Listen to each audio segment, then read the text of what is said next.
Well, hello there. It's Erin Lloyd of Quantum Leap Your Biz and quantumleapyourbiz.com. If you're joining me live, please say hi in the comments and let me know which part of the world you're tuning in from. I'm coming to you live from the Grand Canyon State, and I cannot see this live on YouTube right now, so I'll have to circle back and respond to your comments sometime over the next few days. But I will check for them. And if you're catching on the replay, please let me know that too. So, just double checking real quick. This is only my second time broadcasting live to this YouTube channel in years, and it's my second time in less than a week. So, how's it get even better than that? So, today, what are we going to talk about?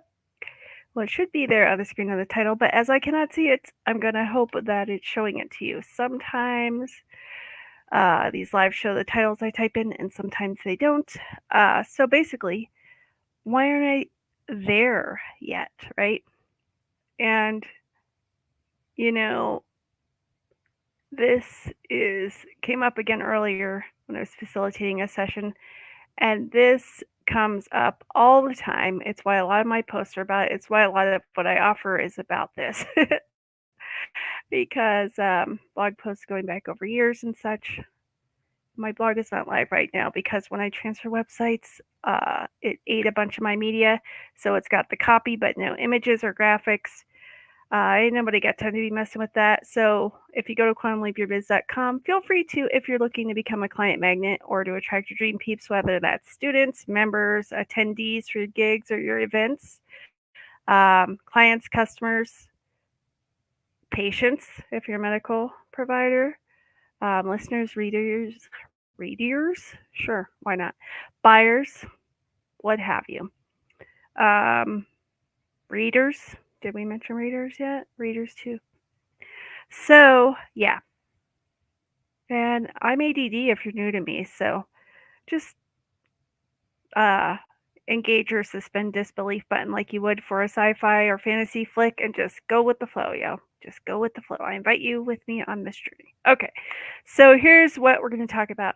Why aren't I there yet? You know, the infamous there, that the infamous they marketing gurus and gurus of the interwebs say that you need to be at, that you're always made to feel like you're not at and never would get to, even when you are there, or you've gotten to some version of there and it was anticlimactic. It was a letdown. It was you were disillusioned, right? Maybe you felt disappointed. Maybe you thought, is this all there is to it? I thought I would feel so much different. Or maybe you got that dopamine hit once you finally got to whatever last version of there you got to in your business or creative career or leadership or whatever it is you're here to do as you transform the world, because that's who I serve, human transformers. And maybe you got that dopamine hit and you felt really good for like a little bit, right? And that little bit can be relative and comparative for everybody. So your little bit could have been 3 months, it could have been 3 minutes, it could have been 3 days, 3 weeks, whatever it was. And then it's like, oh, that wore off. That was short lived, like. And then that can bring up all kinds of stuff like, is there something wrong with me? And then it comes up with like, well, I can't complain about this because I've reached levels of success that other people would deem successful, and even I know are supposedly successful. And I can't share this with others because then they'll judge me and think, who are you to complain and how dare you complain? And that's not a that's a nice first world problem to have. And and either they can't relate to you, or you fear their judgment, or they just won't get it. And also, a lot of us, we do desire to be grateful and appreciate what we have and what we've accomplished and achieved and where we are. And for some of us, we're taught, shut up and be grateful for what you have. Or, finish all your food, clean your plate because there are kids starving in Africa or China. Now, if you're in Africa and China and you happen to be a kid who wasn't starving there, great, but that's at least what people in the United States were taught, at least kids back when I was a kid, and I think before that, and I think for a while after that. So, on one hand, it's great if you can have appreciation and perspective and gratitude for where you are. And there's something to be said for always appreciating what you've achieved and being able to enjoy it and be here now. You know, the late great Ram Dass, be here now. Eckhart Tolle later, the power of now. Mystics who were people of color going back eons before either of them. Be here freaking now. The power of the present moment. Yeah. So there's always something to be encouraged and appreciated and said about that. Oh, I'm looking at the screen share, noticing that the red on my circle does not look like it did before. That is so bizarre. Again, ADD, sorry. Wow. Dude, if you're new to me, welcome. Thanks for being here. I'm Erin Lloyd, creator of the Success Frequencies. I'm an intuitive business success and confidence coach. I'm a branding and online marketing consultant. I'm a client attraction specialist. And people who hire me are those who are ready to be at the infamous there now, right? They're conscious leaders, entrepreneurs, visionaries, leaders, light bringers, entertainers, creators. If I didn't say that already, and they're just ready to safely succeed at light speed and ready for their next level of success, which is always going to be more because the people I work with, we have this burning desire to experience more too. That's great. Now what? More, right? And so one of the key things that comes up in the why aren't I there yet is that a lot of people will think, like I said, think that they're not there yet, or like they should feel like they were there, or they were at that last version of there for them.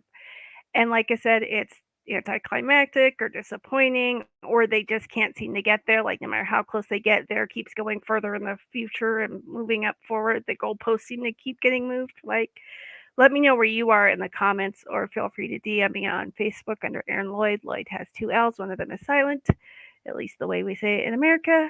In Welsh, is pronounced differently.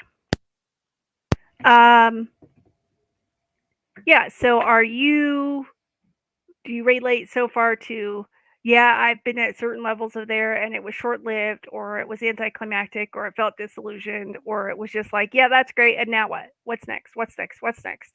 And then there's always got to be another. There's always another there. And then, you know, like, I was going to say, it's a good thing I sing so badly because I don't have to worry about YouTube cutting out the part where I'm about to sing where doves cry, right? Like it's like maybe I'm just like my mother. She's never satisfied. She's never satisfied. Right? It's like maybe you're just that kind of person where you've been told you're never satisfied. Why can't you be happy with what you have? And again, that's connected in a way, whether you heard it or received it in that way growing up or not, of, shut up and be grateful for what you got. Can't you just be happy with what you got? There are people who have less, blah, blah, blah, right? So, the people I work with, they're at different ends, not even ends, they're at different places on their journey, right? On their success journey. So, some of them might be entering, some of them might have been in entrepreneurship or business or their creative career for quite some time. What I have noticed is that some of them, and they're all essentially conscious leaders in one way, shape, or form.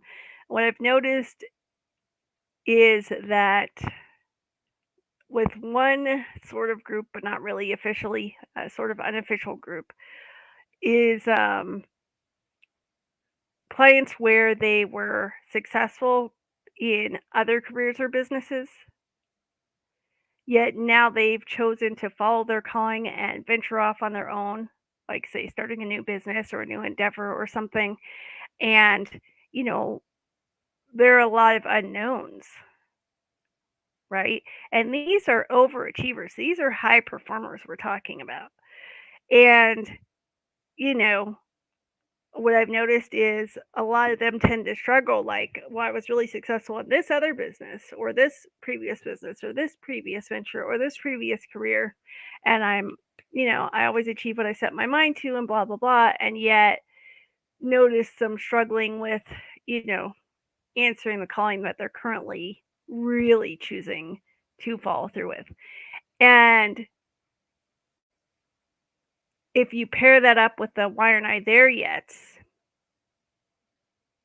I wouldn't even call it a "Why are I not there yet" itis, but if you pair it up with, like, the "Why aren't I there yet?" it, can really do a it can do a mind fuck on you. It can really mess with your mind, right?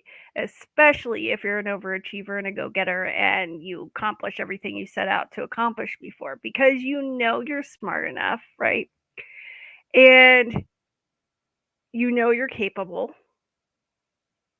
You may be the envy of many, and I'm not saying you should strive to be, but you may have that awareness that you are the envy of many who's like, oh, they always make success look so easy and blah, blah, blah, right?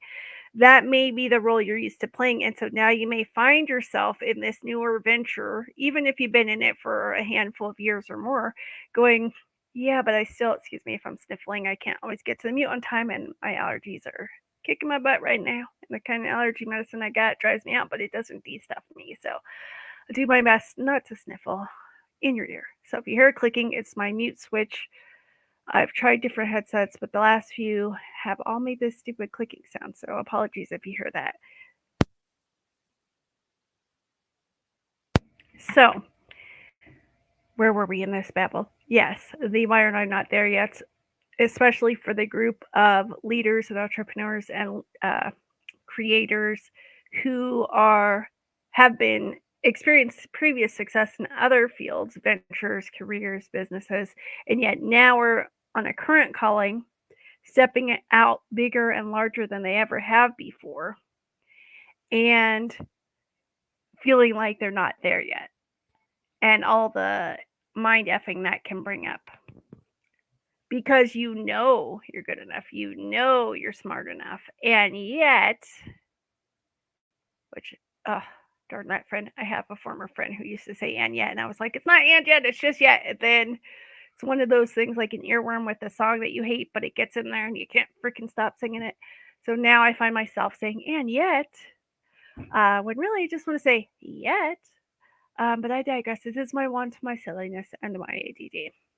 So back to the point. These things are true, right? And Rick, cancel and yet you're like, yeah, but I'm still not there yet. Or I got there, but it didn't feel, wasn't satisfying, or the satisfaction like wore off super fast or whatever. I can help you no matter where you are on that journey. Let's just get that out of the way now, okay? So why aren't you there yet? There are a few reasons. I've covered them in different forms and places, and so this live is impromptu because that's how my ADDS works. So I don't specifically have these ones delineated and enumerated right now in a specific order, like the old me would. So, but that one was the one who was uh, total perfectionist, which, as we know, is an illusion and impossible. And Forbes, according to Forbes, perfection is the enemy of everything. And according to everyone else who knows better and learned the hard way, like recovering perfectionists like you're truly here, perfection is an illusion anyway. But it doesn't, stop those of us who were using that as where it's a trauma informed, not informed, a trauma response or programming response from trying nevertheless. So, recovering perfectionist here, if you're a perfectionist or recovering perfectionist, let me know in the comments. You don't have to be for me to support you, but if you are, just know you're not alone and you're in great company, and I see it a lot. Okay, so, but that can add to it if you're not there yet, because it's like, I'm an overachiever. Accomplished what I set out my mind to do. I have been successful previously,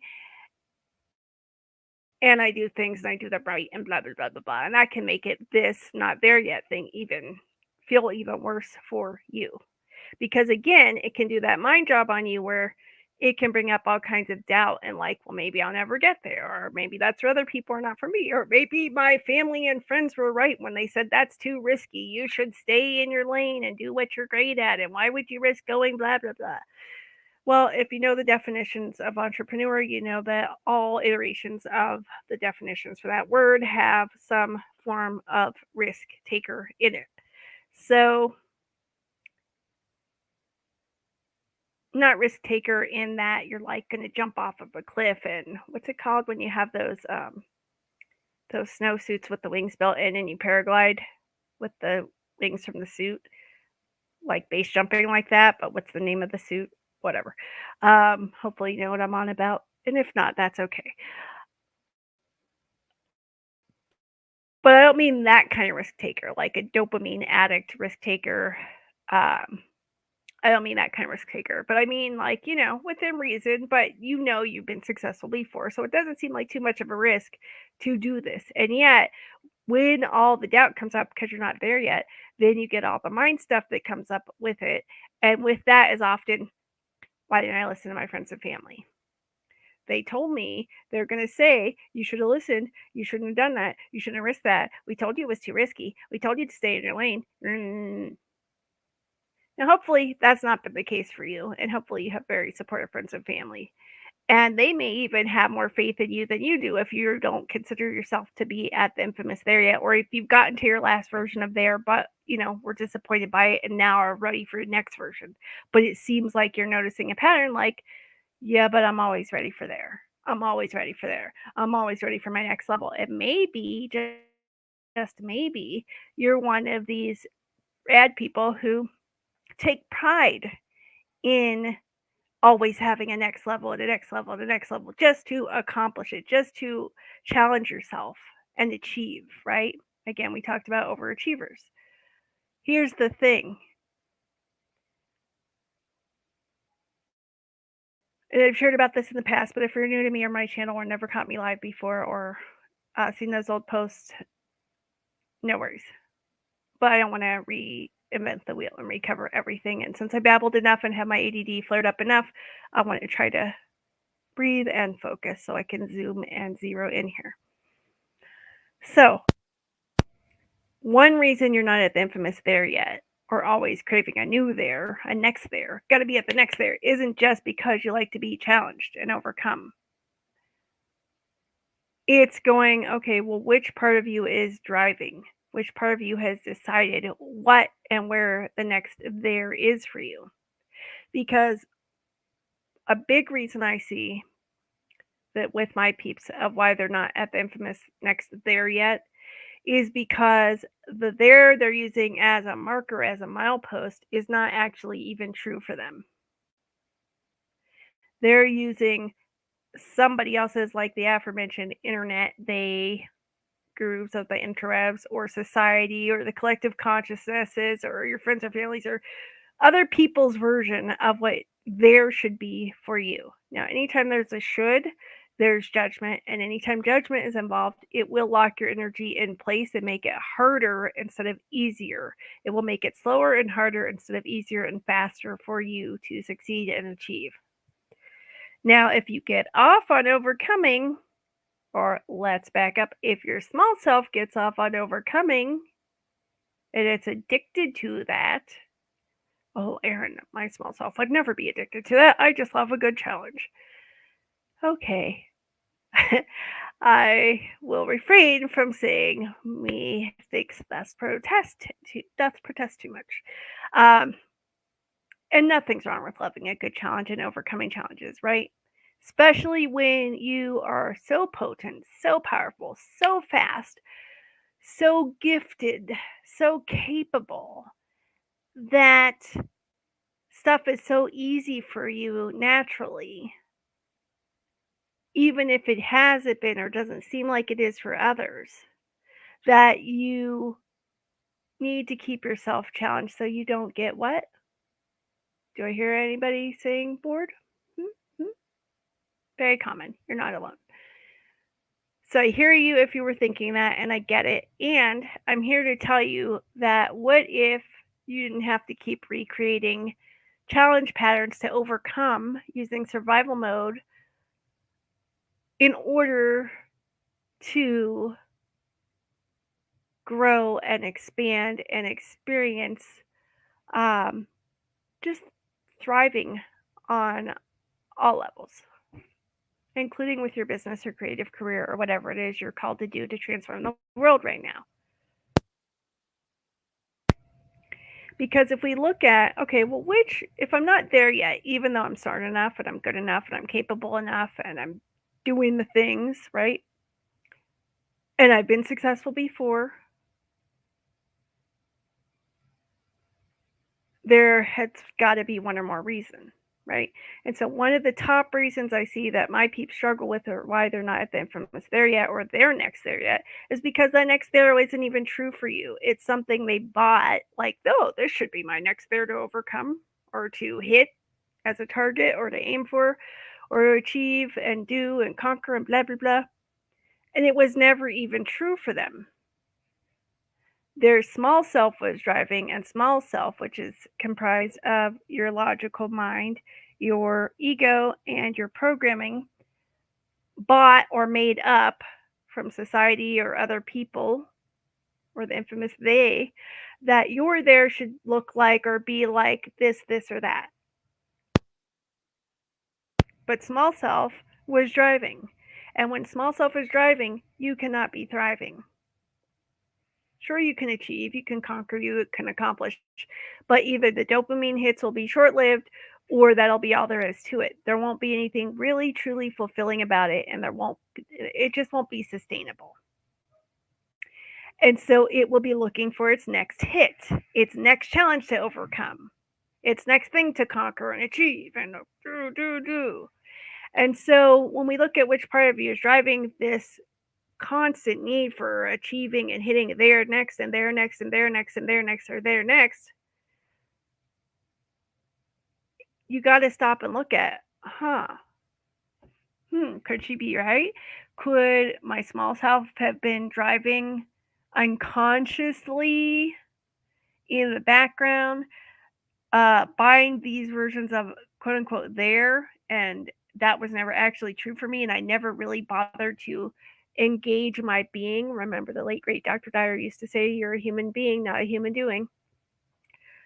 Is it possible that small self was driving unconsciously, so I never even bothered to question, what would be true for me? What would light me up?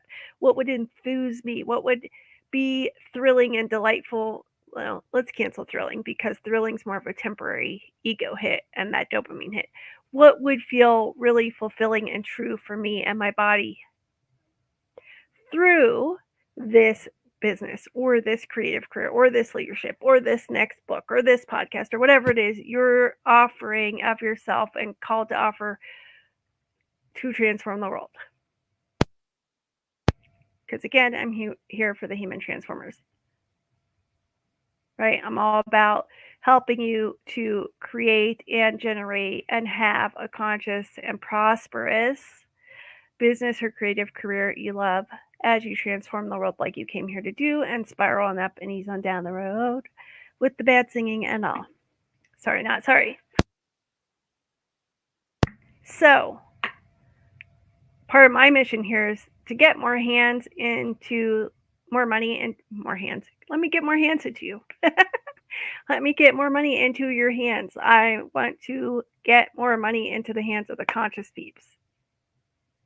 And ironically, and this is also something that's common for why my people aren't there yet, sometimes is of concern that you may or may not be conscious of. You may or may not have this one, but if you do, this might start to ring a little bit of some bells, which is because it's often an unconscious concern, but not always. Of, yeah, but if I have all that much more money, what about all power corrupts and power corrupts and all power corrupts? Absolutely. What about that?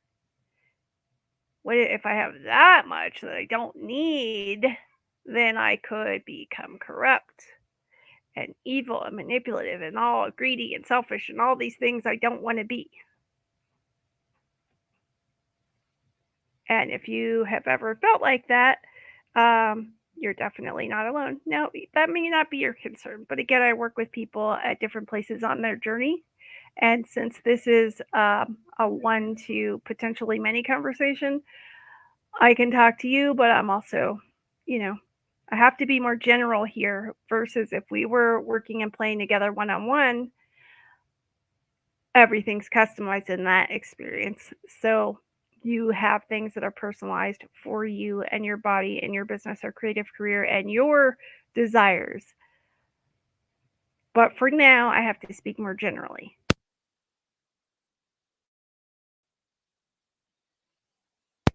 So hopefully that's not the case with you, or if it was, you've done some work and excuse me, transformed it and you've gotten to the other side of it where you're like, yeah, more money, more money, more money, because that means I can do more good. I can do more good. I can do more good. The more money I have, the better I can do, right? The more good I can do with the more money I have. Now, maybe you already have tons of money and you're thriving financially. Great. You could do even more good with even more money. How's it get even better than that? But you may just be like, well, I'm doing great financially, so I could receive more, but I'm cool with where I am too. Where I want to be at there is my next level, which is more in the terms of this for my leadership, or this for my business, or this for my creative career. Maybe it's making a greater impact separate from just with money and donating time, money, energy. And I just looked at the screen again because when I took that deviation to let you know very little bit about my background, when I spotted the off colored red circle on the screen, I forgot to share that I'm a former web and graphic designer. I went to school for web design at one point, communications 2 ages ago. And I have a diploma in graphic design, but I've never been a great graphic designer, even though I've done better work for people who hired me than I ever did for myself. Uh, but I'll tell you, as a recovering perfectionist, and that's how I got onto that subject, and a former web and graphic designer, I worked my booty off to make sure I had the red that was inspired. And that's not the shade of red that you see on the screen there that it's supposed to look like. So, yeah, that's gonna bother me, but is it gonna be bother me enough to go re-edit, go refine the graphic and go re-edit it later? Nah, I can't be bothered these days. The perfectionism comes from trauma response, which is part of small self programming and all that stuff. And I am choosing to safely thrive now, and that means small self doesn't get to drive. So I can notice it and go, oh, that's really bothering that perfectionist part of my small self. Seeing that off shade of red, that's just, ugh. And so, and I can notice it and go, you know what? I would like to have it fixed, corrected, whatever. And is it good if I enough for right now because I choose for it to be? Yeah, you know, you may not have even noticed it. Or maybe you noticed it, but it wasn't enough to get you to stop listening. It's really irrelevant. It's ridiculous. When I zoom out and go big picture for perspective, because we're talking about perspective with if you're there yet, right? About being grateful for what you have and appreciating where you are and what you've achieved. And then about how you can still want more. So if we tie this all in, and I said one of the big reasons that people aren't there yet is because they're using what their small self bought as somebody else's, the infamous they's version of what there should be for you to aim for, and then you hit it. You either don't get there yet, and then you judge yourself because you're not there yet, and you get mad and frustrated about it, or you do get there, and then you're like, yeah, this is disappointing. I feel disillusioned. This doesn't feel like I thought it would be. What gives? And that is one example of where small self decided that's what there you should aim for, but it was never actually true for you, which had you consulted with your being and your body's infinite wisdom, okay, the wisdom your body accesses is infinite, but your body's not around infinitely, obviously, because it's a physical body and our bodies physically die. But the being is infinite. So the wisdom that your body has access to through your being and through universal intelligence or the quantum field, if you want to go there, is going to be what's going to be best to place in the driver's seat. Because if you were to make a regular habit, which requires starting with conscious choice and commitment and practice, and then learning how to get your small self on board with that, because your small self doesn't want any part of your being, and it definitely wants no part of what your body thinks at all, unless you've trained it to. Because it's natural to do that, but we're trained out of that from a very young age. So we're trained do, hustle, hustle, hustle, achieve, achieve, achieve, conquer, conquer, conquer, do, go, get. That's it. Materialize, work, hustle. Show success in the forms of money and fans and follows and likes and blah, blah, blah, blah, blah. And, fancy cars and houses. And that's it. And that means you've made it and you're successful. And then you might achieve that and you're like, yeah, no. Do you know how many bored millionaires and billionaires there are? Like, I mean, some of them are going out to the edge of space, but they never bother to explore inner space, you know? So I don't judge them for going to the edge of space. But again, it's like, well, which part of you is driving? Right? They're in a who's got the biggest dick pissing contest with each other of who could get to space first they were in. It wasn't really about just wanting to go explore the edge of space. Again, it comes down to which part of you is driving. So that's one of the top reasons that you're not there yet, or that you got there but it was disappointing or it didn't feel like how you thought it would feel. And now you're like, well, maybe if I hit a next level there, then I'll feel like that. Right? And what I see happen with my clients a lot is some of them will be like, um, not so much these days as in the past, but I'll still see this commonly of, oh, I know. I'll go back to school and get that degree and go get that certification and that qualification and this, and that. And then I can be at my next level, which is following along a thing of then I'll be more successful. Then I'll be happy. Then I'll feel fulfilled. Then I'll feel good or good enough.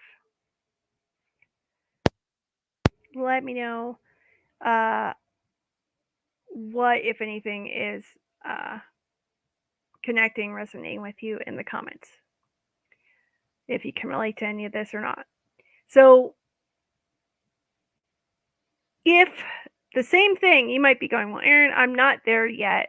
So it's not like I got there and I was disappointed. Okay, cool. This same cause applies whether you're not there yet or whether you got there and still were let down.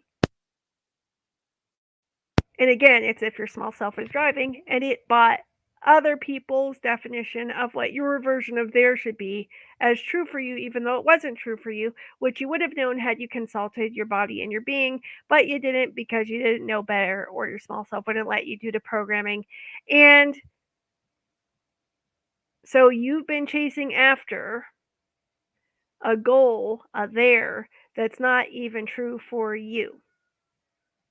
So that's one of the top reasons why you're either not there yet or you got there and felt let down, disappointed, disillusioned. Disappointed. Pet Shop Boys, anyone? Anyone? Okay. So, that's one of the top reasons you're not there yet. If that is true for you and you're like, that might be true, I don't know. But there could be something to that. How do I find out? Well, I would invite you to apply for one of my complimentary Accelerate Your Success, aka Quantum Leap Your Biz sessions, valued at $555. But they are exclusive, so you do have to qualify to receive one. I have a limited amount of them, and it's been that way for a few years now. So, and that's the intro point for pretty much working with me one-on-one for a customized experience. But for this one, we can identify why you specifically aren't there yet, or got there, don't feel like you thought it would, and what to do about it before you go after 8 million next theirs and still end up feeling the same way and repeating the same cycle or a similar cycle or iteration of that. We can identify in the Quantum Leap Your Biz introductory conversation if you qualify to receive one, which you do again have to apply for if it resonates.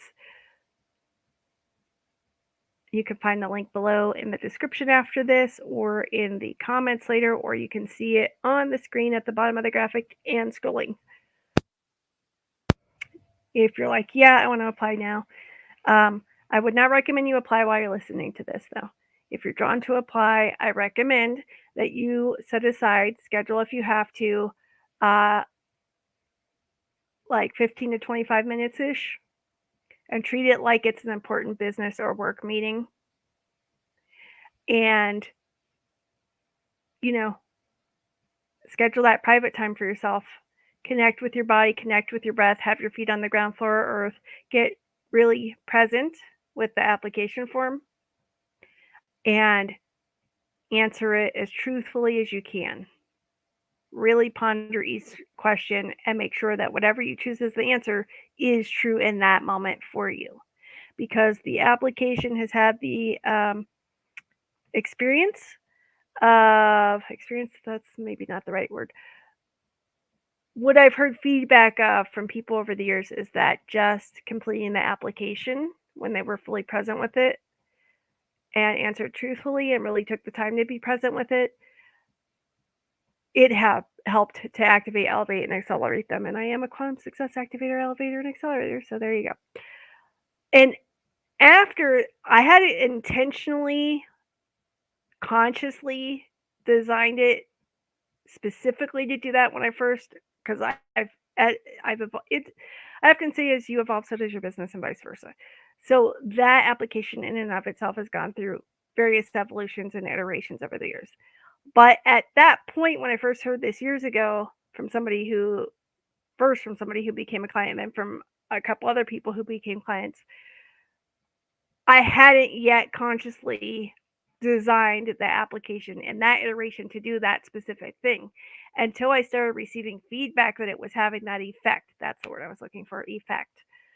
And then I went back and reconsciously elevated it again to more specifically and more intentionally have an activating, elevating, and accelerating effect for those who are willing to allow it to do that and contribute to them. So you may or may not notice that if you complete the application, if you're drawn to do that, but I just wanted to give you a heads up. Treat it and yourself, honor yourself, choose to set aside up to 15 to 25 minutes. You might be done in 5, but really just allow yourself the grace and the space to be present and answer truthfully if you meet the criteria, which you can find listed on the application form at bit.ly/quantumleapyourbiz app, short for application. You can see it scrolling on the screen and at the bottom of that graphic.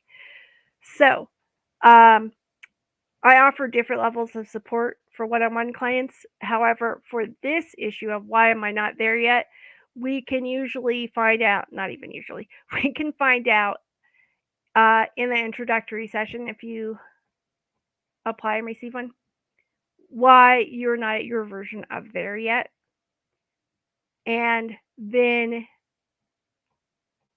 depending on what your issue is, because it's slightly different for everyone, if it's just one main issue hindering your success and you being at your infinite at whatever is a true there for you, that can oftentimes be dissolved and resolved in 30 days or less via one of my customized, personalized, rapid results experiences over 3 sessions in 30 days or less. So how does it get even better than that? Okay, so recap. So far, one of the top reasons people aren't there yet, or they got there but didn't feel like it, or how they thought it would, is that they were using somebody else's yardstick to measure and decide what their version of there should be. And it wasn't actually true. And that's okay. Do not, if this ends up being the case for you, don't use it to make yourself bet or wrong. Just consider it to be feedback. It's biofeedback. It's life feedback, right? It's like, oh, okay, I didn't know that. Now I know it. Now what would I like to choose? Okay, what like to choose? Especially if you're an overachiever and used to succeeding, to maybe discover what's true for me, what my next version of there might be. And I heard you say, Aaron, you might be thinking, I might have been able to find this out sooner if I had consulted my body and my being. So, how do I go about doing that? It's not rocket science, you know. Very simply, you can, like I said a few minutes ago, make a habit. But that's easier said than done, yeah. So you can learn it. Learning it isn't rocket science.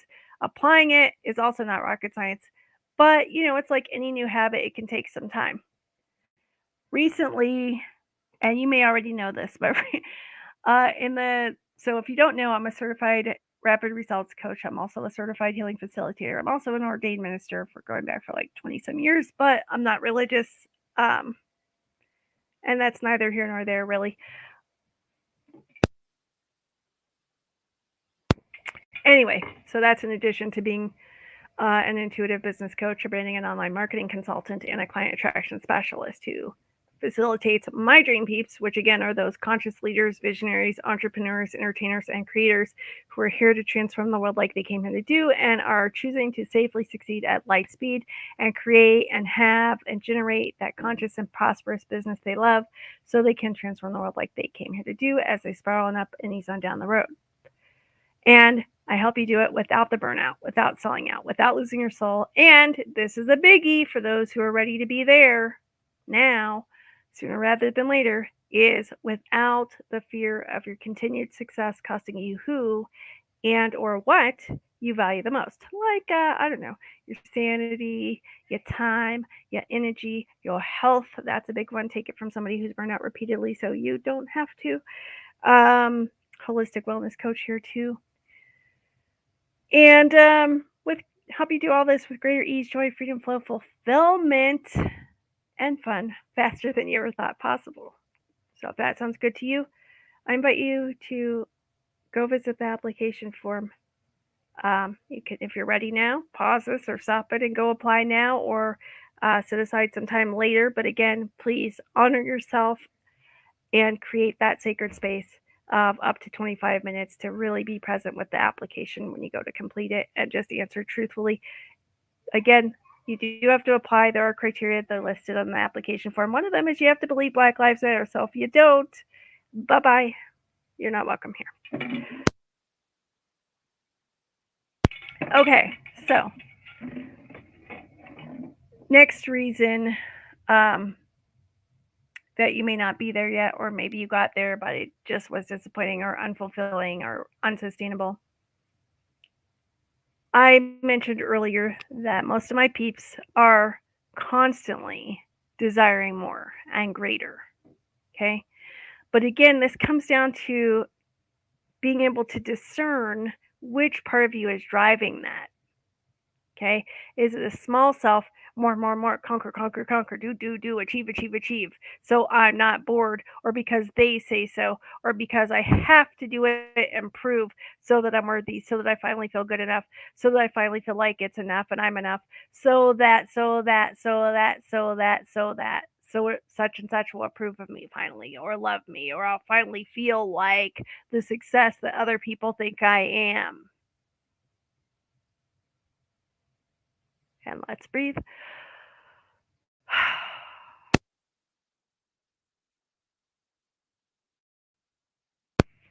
you know. So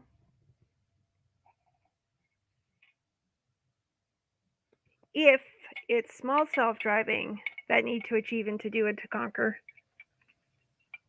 and to be at the next there, the next there, the next there, that's not sustainable because it will never be satisfied. Just like my mother, she's never satisfied. She's never satisfied.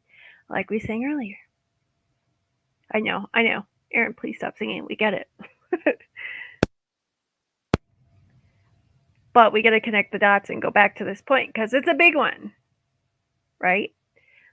Now, here's the thing, and it seems like a fine line and like there's not really a distinction here, but there is. And discovering what this is for you makes all the difference in regards to everything, but especially in the what's the word? The lens, the filter of this topic, of you being at your version of your next there, now, or sooner rather than later.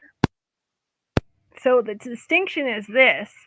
Again, it goes down to sort of that first one. Which part of you is driving? Because of small selfish driving, trying to conquer and achieve and do and do and do, it will never be satisfied because it's driving based on erroneous, faulty thinking and programs and coding, most of which are from childhood. Now, I'm about to say something, and let's see, what would be the highest way to express this? Let's put it this way. You know how in the field there are infinite possibilities that you can choose from to actualize and experience? Maybe you don't know. If you didn't know, welcome to a world of possibilities and fun. How's it get even better than this? What an adventure. Come play it. Let's play. How fun is that? Well, Nita Marjani had a near, I wouldn't even say she had a near-death experience. She died, I think, on the operating table. I'll probably butcher her story like I butcher quotes. But the gist is this. She died of terminal cancer, I think in the hospital, maybe on the operating table. I don't remember exactly. And she was dead, I don't remember for how long, maybe 4 minutes, something like that. They thought she was dead, but she came back to life. When she was revived or spontaneously came back to life, they, of course, did all these tests and everything. It turned out she was cancer free. So, in case you haven't heard of her or that story, and she has a book, you could go check it out. If you can, please support your local booksellers, especially mom and pop shops, if there are any left. Over here in the desert Southwest, we've got Bookman's. Which is harken back to the Bob from Bookman's commercials. But I digress, this is my want. So let's focus and breathe. Okay, so what she has shared is many things. I don't even know everything she shared and continues to share, but I know some of it, and here's the part that's relevant for this conversation, which is that when she was supposedly dead here, at least physically, when her body was physically dead here, her being continued, some might call it the afterlife, whatever comes, what seems like after this. And when she was there, she was able to become aware that there were infinite possible choices, including other lifetimes, but they weren't happening like a past life and a future life. They were happening concurrently,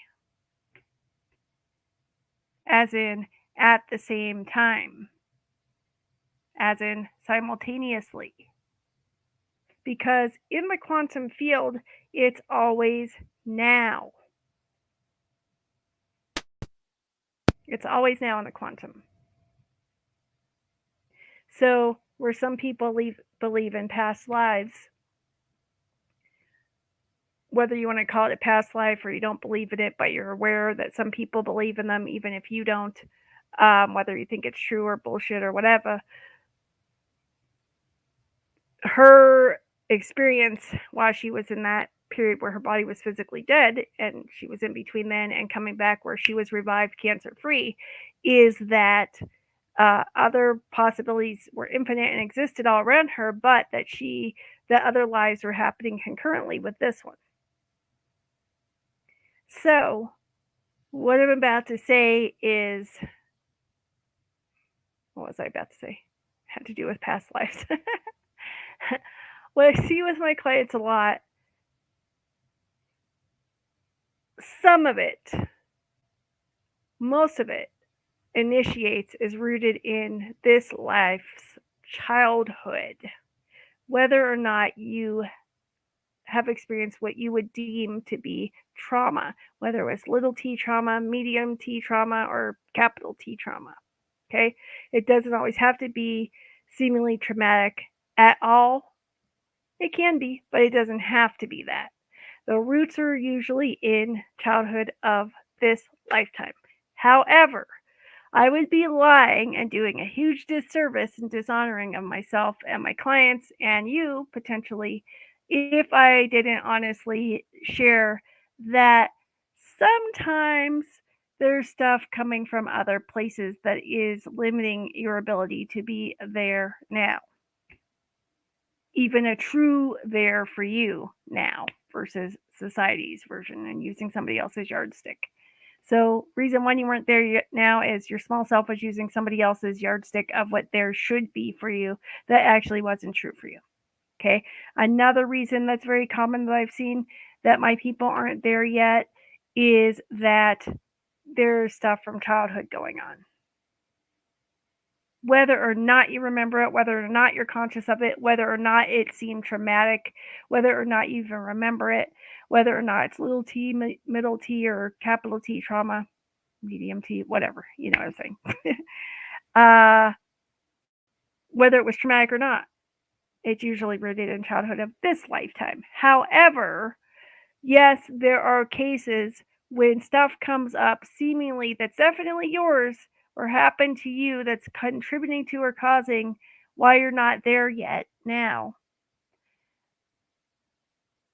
that could be perceived to be from other lifetimes, whether you consider them a past lifetime, a future lifetime, a concurrent lifetime, as Anita Murjani talked about in her death experience, of which she came back from. And this can be true even if you don't believe in this stuff. And I don't mean that uh, necessarily that the past life or other lifetime stuff is necessarily true for or about you. I want to be clear about that. It's not true for everyone that stuff from another lifetime is hindering your success now, but I am saying that that can happen. I've seen it happen multiple times when we weren't even looking for it. And usually it's the client who will bring it up to me or become aware of it. But ultimately, it doesn't even matter if you believe in that or not. The thing is, okay, why aren't I there yet? And what can I do to be there yet? Okay, first things first, are is the there you're using even true for you, or is it something your small self bought from others? Like the infamous they we referenced earlier of what it should be. Because if you're striving for somebody else's yardstick or milepost, it's not going to be true for you. So even if you do manage to get there or got there, of course you're going to feel disillusioned or disappointed and it's not going to feel fulfilling. Why would it? It was never true for you to begin with. So if that's the case, it's a matter of going, okay, well, what would be true for me for my next there? Okay, we said a key to that is working with your body, working and playing with your body and your being and consulting them instead of letting your small self drive, because if your small self drives, you don't get to thrive.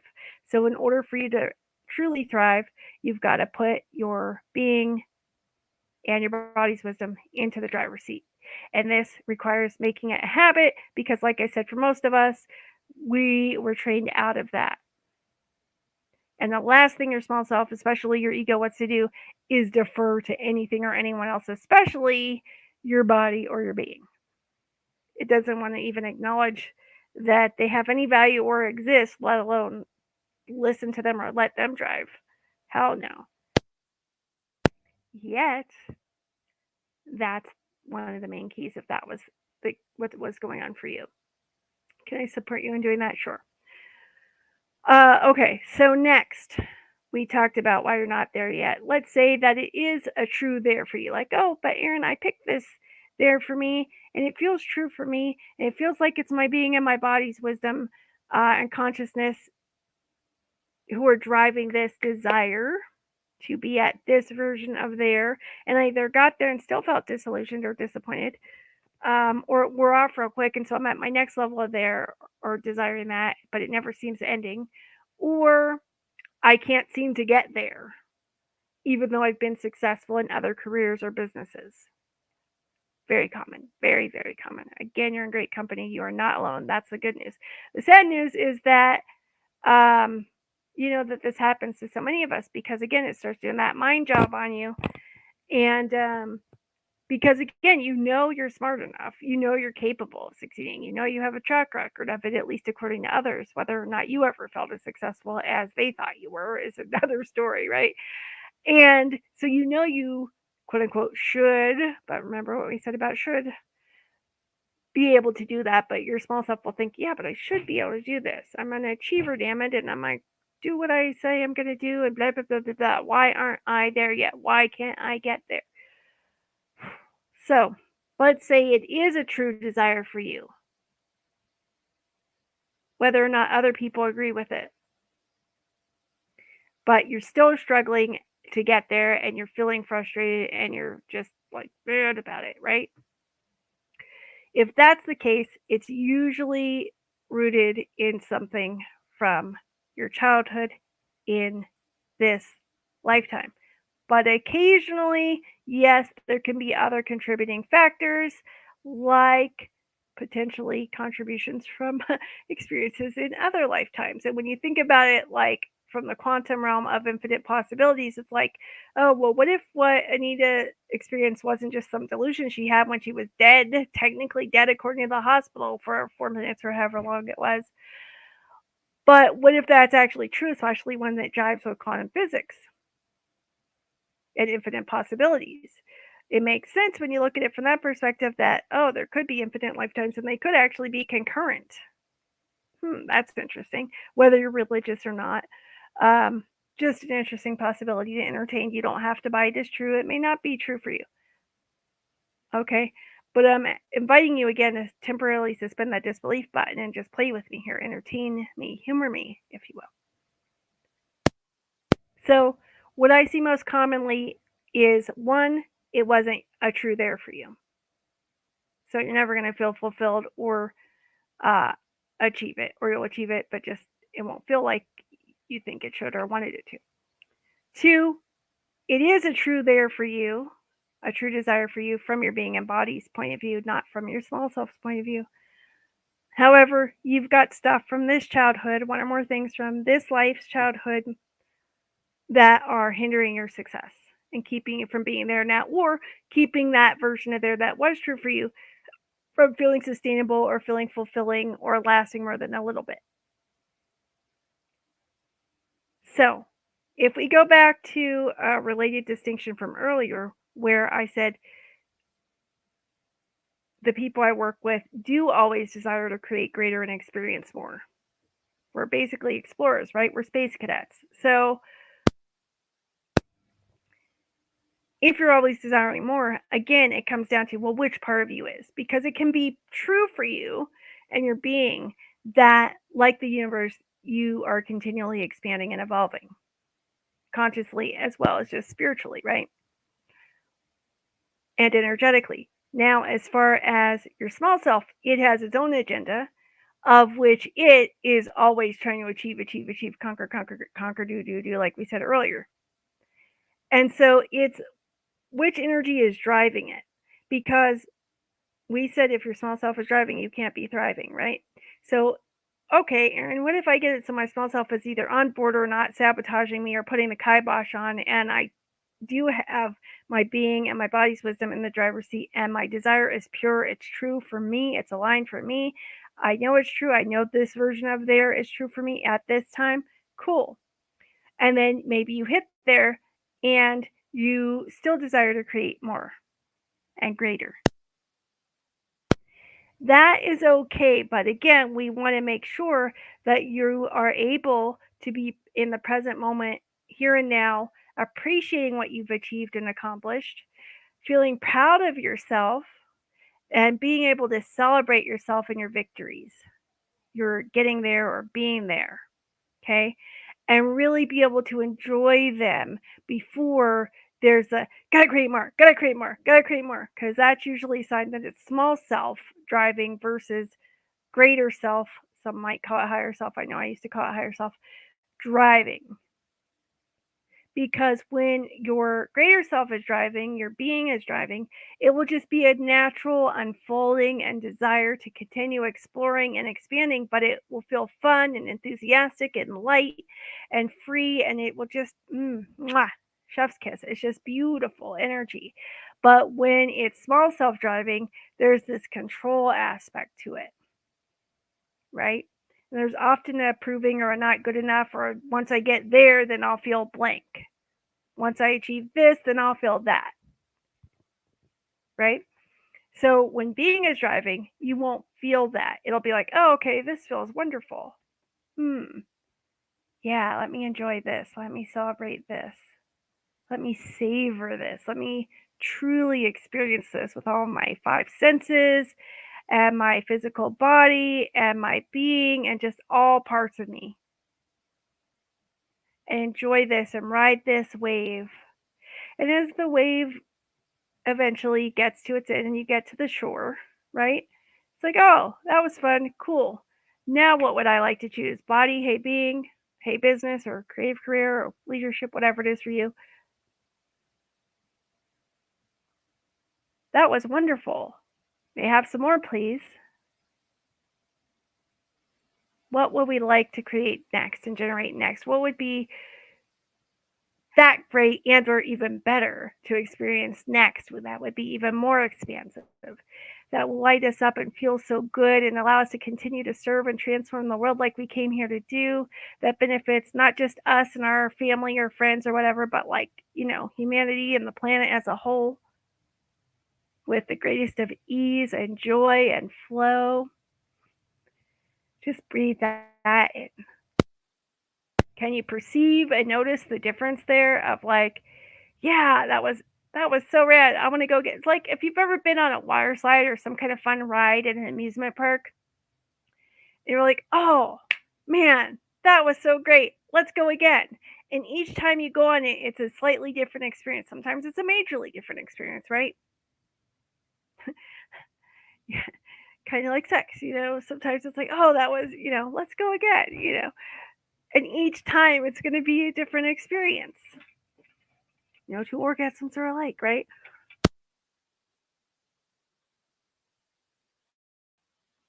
Or maybe they're alike, but they're not identical. So hopefully that got your attention in case you drifted off. So let me know in the comments. Okay, so can you discern and perceive and notice the difference between those energies of, oh, that was so fun. Yeah, that was excellent. Let me pat myself on the back and celebrate the crap out of myself for this choice and reaching this point and really enjoy the view and savor it. Mwah, mwah, mwah, mwah. Wow, how's it get even better than this? More, please. Okay, what would be fun to experience next? Not because you're bored, not because where you're at isn't satisfying or fulfilling or good enough, but because, like the universe, your natural state of being is to continue to expand and evolve and grow. But you could do it playfully, right? Yeah, growth takes choice, it takes commitment, it takes allowance and willingness, it takes some stretching, right? But I'm not a no pain or gain girl anymore, That's old school, old paradigm limiting bullshit that people mean well, but it's so cringe when I hear people still saying it to this day. I'm like, I thought people finally got the memo on that and we're done with that. Look it. Yes, growth requires stretching, right? But what if it's like a feel good stretch, like when you first wake up from really good sleep and it's like a really good yoga or Pilates stretch? There's some kind of stretch that feels like relaxing yet stretching and good at the same time. Growth does not have to be in the form of a pain. It can be fun. It can be pleasurable even. So yeah, it's going to occasionally be uncomfortable, but that's temporary. And my people are action takers and risk takers. So we're like, oh, it could be fun. Let's go. Let's play. Oh, I get to bounce into the unknown. Oh, what's that ride going to be like next, I wonder? Let's play and find out. you know? So that's when the unknown and leaping into the quantum field of possibilities gets to be just fun and adventurous, you know? And so, for those who don't know or you're new to me, one of my certifications is as an Access Consciousness bars practitioner.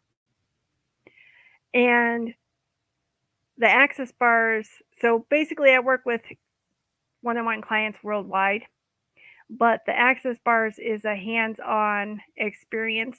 So if you're interested in, we call it having your bars run or receiving and experiencing an Access bar session or package of sessions, then you can find people worldwide. We have Access Consciousness has certified practitioners and facilitators of the Access bars worldwide. We're in 176 countries at last check. So I'll put the link somewhere below in the day or so, and you'll be able to find it and learn more about it if you are so inclined to do so.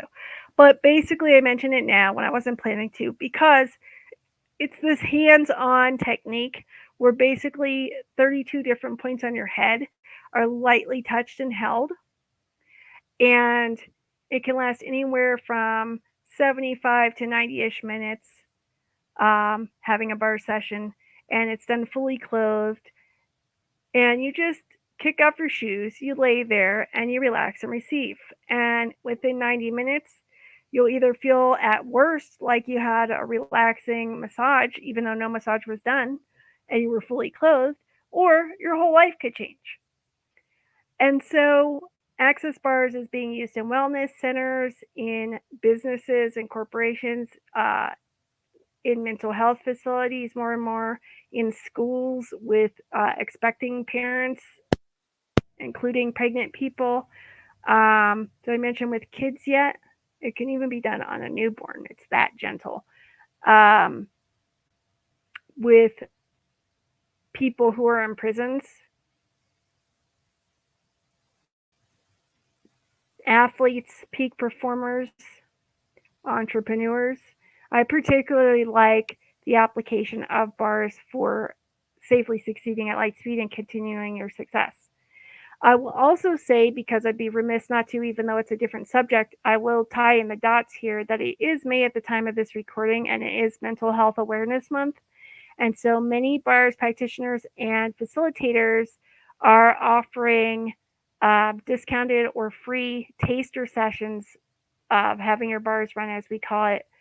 And you can learn more by following my link when I get around to dropping it below. So if you're like, oh, that sounds weird and interesting, and I'd like to learn more, then follow the link. And I mentioned in regards to mental health because bars can also be used in combination, complementarily, whatever the word is, for suicidal ideation and suicide prevention. Now, it's not a substitute or replacement for professional psychiatric or psychological care or treatment or medical care or treatment. However, it can complement that brilliantly and in ways that those things can't do. Do you have to be suicidal to have your bars run or benefit from having your bars run? Absolutely not. You could be doing the best your life has ever been in every single way, and you're like, dude, how could it get even better than this? Wonder, ask the question, wonder about it, have your bars run it, and stay open to finding out. Your life could be going so-so, or you just want more help with getting to your version of what's true, the next there that would be true for you and your body and your business or creative career. Cool. How does it get even better than this or way better than this with greater ease? Let me wonder about that and let me book a bar session and go find out. However, if you are struggling or someone you know or love is struggling, especially with suicidal ideation, in addition to whatever they're already doing, like hopefully getting mental health support from qualified professionals in that area, they can add bars to it. Now, it takes two things for bars to work, especially for suicidal ideation, though, and I do want to say this.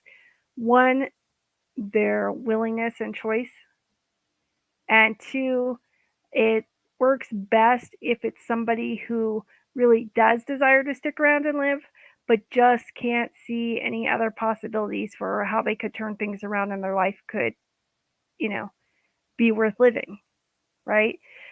So if it's somebody who has suicidal ideation who really does want to live, but just needs some extra support that maybe psychiatry alone or psychology alone or whatever they're doing is not working, then please, please, please share with them about getting their bars run. There are people who were suicidal and had their bars run and after one session sat up at the end and no longer wanted to kill themselves. Now that's not guaranteed. Everybody's different and it still has to require their conscious choice and willingness to stick around. Nothing usurps your choice and your free will. Um, but I just wanted to put that out there. So no matter where you are in your life or journey, business or otherwise, bars can improve it and make things better.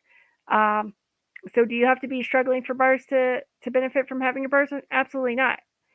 If you're just ready to get to your next version of there that's true for you and have it be easier, book a bar session or a package of bar sessions and be open and willing and choose to allow it to support you.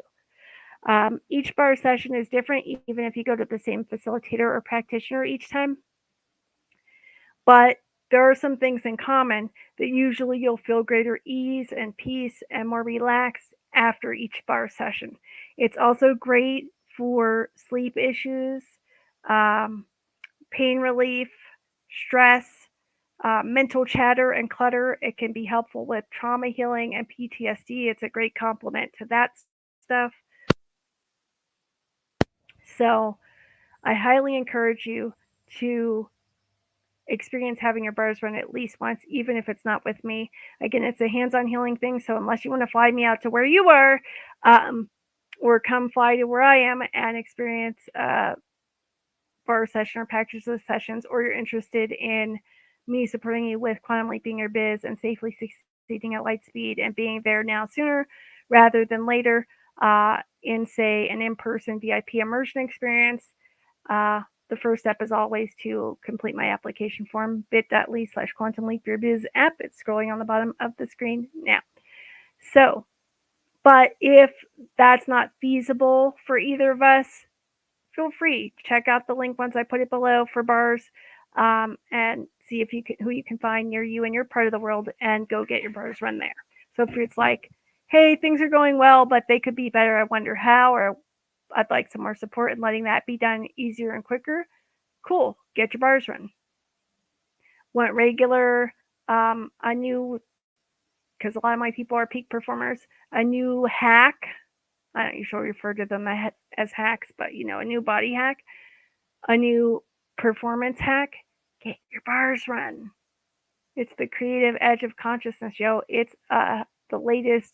It's a health and wellness revolution.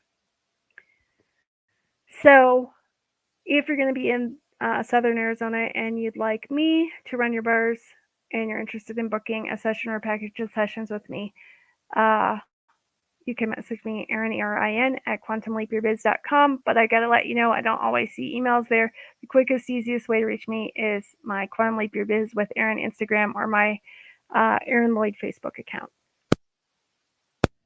Okay, so that was a slight digression, but I was going to mention about bars. And yeah, it can clear the mind chatter. It can help you sleep better. It's great for relieving and alleviating stress and anxiety. One bar session has been shown to alleviate stress, anxiety, and depression on average of 87% from just one session. So you don't even have to be stressed to benefit from bars, but if you do have some stress and anxiety going on long frustration, etc., whether it's from your business or your creative career or some other area of life, just the world and everything going on at large, bars you could look into adding as part of your wellness regime or routine, once a month getting your bars run or however often you feel you and your body would like to receive and benefit from a bar session. But this would be a great month to explore because, like I said, it's Mental Health Awareness Month, and many Bars practitioners and facilitators are offering discounted or free bars taster sessions this month in honor of mental health awareness. So if that's something you're interested in, feel free to check out the link, which I will drop below later. But again, I wasn't planning on talking about it, so I didn't have it ready. Okay, so we said that top reason for not being there yet is you were following somebody else's version of there. That wasn't actually true for you. Or your small self's version of there, which also wasn't true for you. That can be one and the same. One and the same meaning. Your small self came up with something it decided was true for you that isn't, or it bought something from others, the infamous they, that it thought it should be, and then made that it. And the second thing was usually if it's something from childhood in this lifetime, and then we also said occasionally you can have something that's preventing you from being there now, that even if it is a true there for you now, that's hindering your success because it was rooted in this life childhood and or something from another lifetime. Now on that note, there can be other energies, let's call them, because we already got weird enough by saying other lifetimes. There can be other energies contributing to or causing you, keeping you from being there now when it's a true there for you. But I would say that, and then of course the aforementioned trauma is in there quite commonly. And I'm a trauma informed coach and a trauma survivor. And while I'm an energy therapist, I'm not a licensed therapist. So nothing I offer or share in any way, shape, or form is meant to be taken for medical or psychological advice and or treatment. It works complementary, like we said earlier, with those things. So if you have or need a therapist, by all means, get that. Take care of what you need to take care of. Take care of your business. But what is common, and I didn't say, well, okay, let me not tell a lie, as one of my former besties used to say. I didn't really set out to be that kind of coach or healing facilitator per se.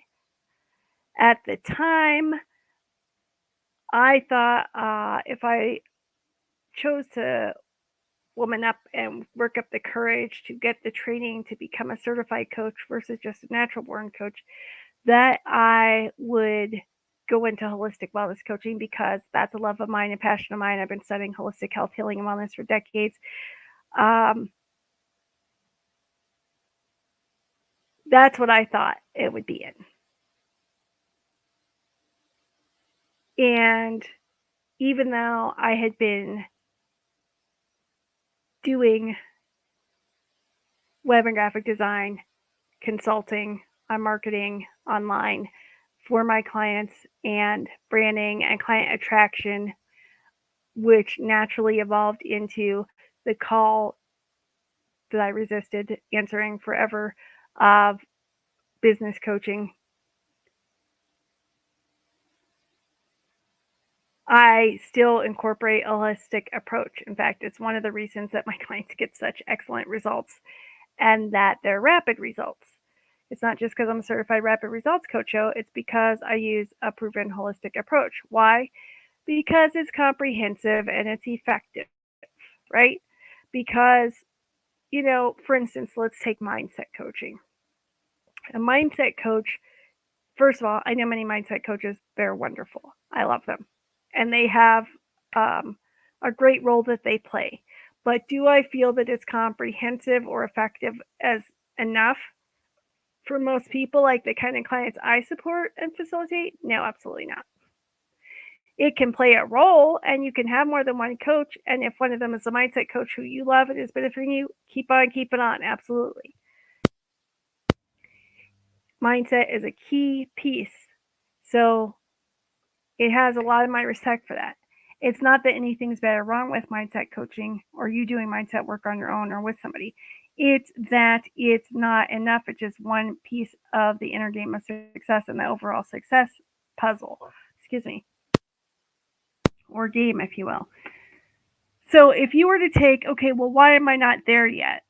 From, like, say, a mindset coach approach, they may have you ask yourself that. They may have you journal about it. They may have you, come up with some possibilities of which they know, which will be true possibilities for what they see normally, but it will also likely be limited and maybe not personalized to you because they may not be trauma informed or trained or have that experience or skill set, and or don't know about childhood stuff and how it works, and like their inner game might be limited to just conscious mindset and maybe a little bit teeny weeny bit of subconscious stuff occasionally.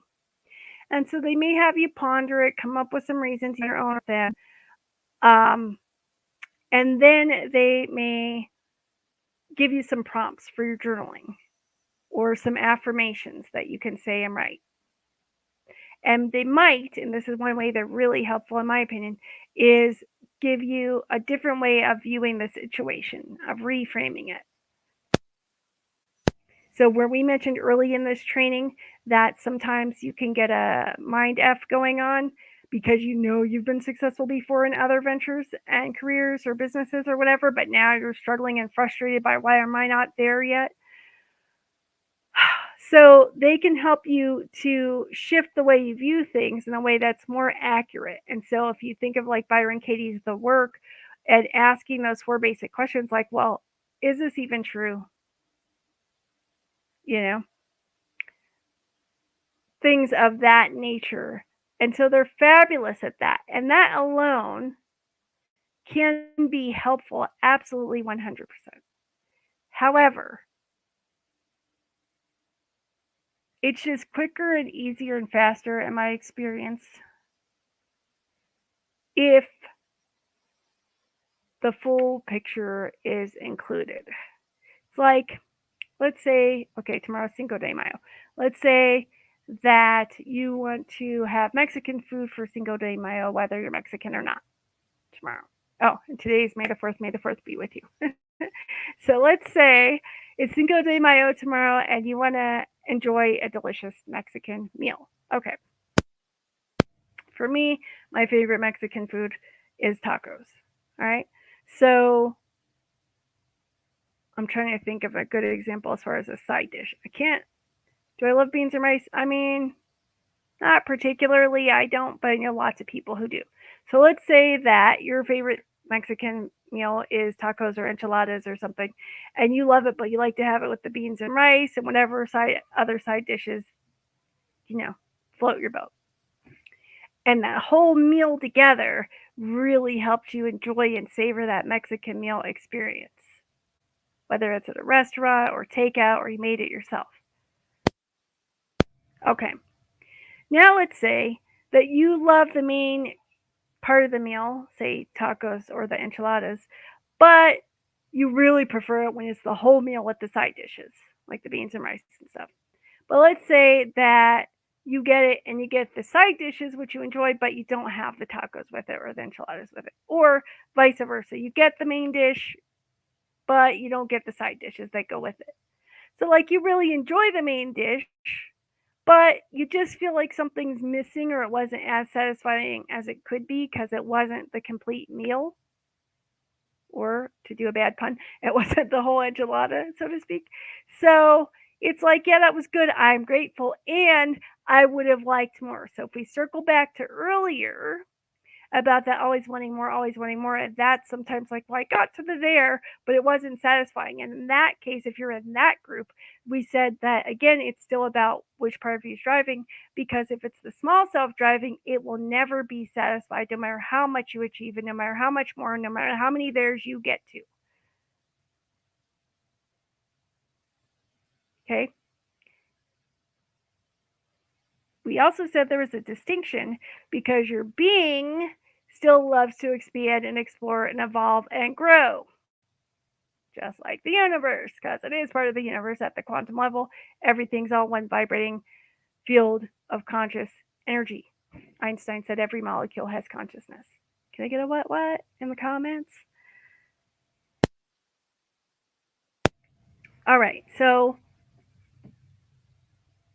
that part of you that likes to explore is the part where we mentioned a while ago, where it's like gets to savor and appreciate where you are and be here now and celebrate your wins and your victory and your progress and your growth and being there now without trying to rush on to the okay, what's the next there? What's the next there? What's the next there? What's the next there? What next? What next? What next?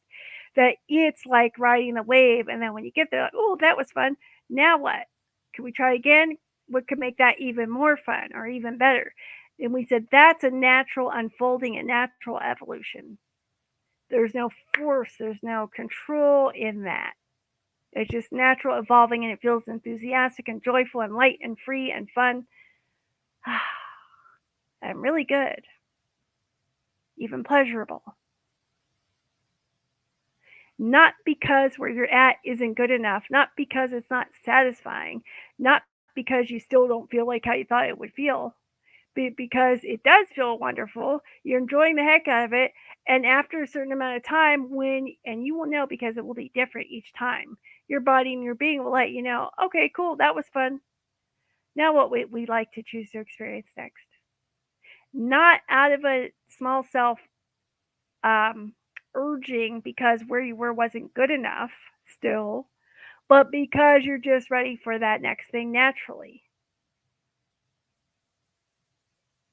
You're ready to grow and expand to the next stage. So that's the distinction we were making earlier. Okay. So if you use the holistic approach at something like this, we can go, okay, first of all, let's customize it for you of why you are not there yet. And we work together to discover, if you haven't already figured it out just from this training, if your version of there that you either haven't gotten to yet or got to and were disappointed by and feel like, okay, next, that wasn't good enough, that wore off, I need another hit, what can I achieve, what can I do next, blah, blah, blah, and never really enjoyed it or disappointed or disillusioned by it, then we said that's small self stuff. But we also said that could be that there wasn't true for you anyway. So once we discover that and you're clear on that, okay, now we've got you to, this is where mindset coaching can help.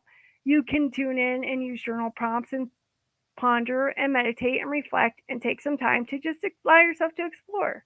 Okay, body, okay, being. If it's a business, okay, business. What would be a true blah, blah, blah that would like to experience next that helps us be of the highest value and service to fill in the blank with who you're here to serve the most and the way that you like to transform the world the next? What would be funnest and most enthusiastic and feel really joyful and light to experience and to create and to generate next through this? Whether it's through your leadership, your creative career, your art, your entertainment, your business, some combination thereof. Most of my peeps are multi-gifted, multi-passionate. So you ponder that, you reflect on that, then you let it go and you go on about your life and business as usual, open and curious, open and curious, open and curious, like, oh, I can't wait to find out what it's going to be. Like a kid waiting to find out what they're going to get for their birthday. And then when you receive the awareness, that's your next step. Now you can ask for guidance or follow whatever guidance you received and implement it and take action on it as you spiral on up and ease on down the road. And you'll then know what your next there is, and you'll know it's true for you and your body and your business or creative career. And you'll be able to be, know, receive, and perceive the lightness of it, the enthusiasm of it, the joy of it, even if you don't know how it's going to look or how it's going to happen just yet. So that will let you know it's true for you. So now that you know that, it's a matter of, okay, if I imagine that I'm embodying that version of me who's already at that new version of there now, let me breathe, let me connect, let me tune in. How do I feel now? What am I aware of now? What do I notice now? What do I perceive now? Does it feel like I think it will and or something even better?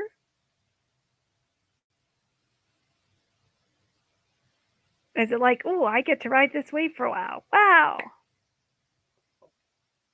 Is there any kind of small self force that, nope, still not good enough, gotta conquer next, can't enjoy it, have to just hop off to the next there?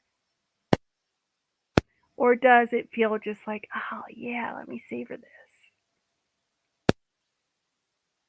and enjoy it and celebrate it and appreciate it and choose to safely be embodied here and now in this moment, enjoying the fruits of my labor and my choices and my actions and my commitment and my guidance? And yeah,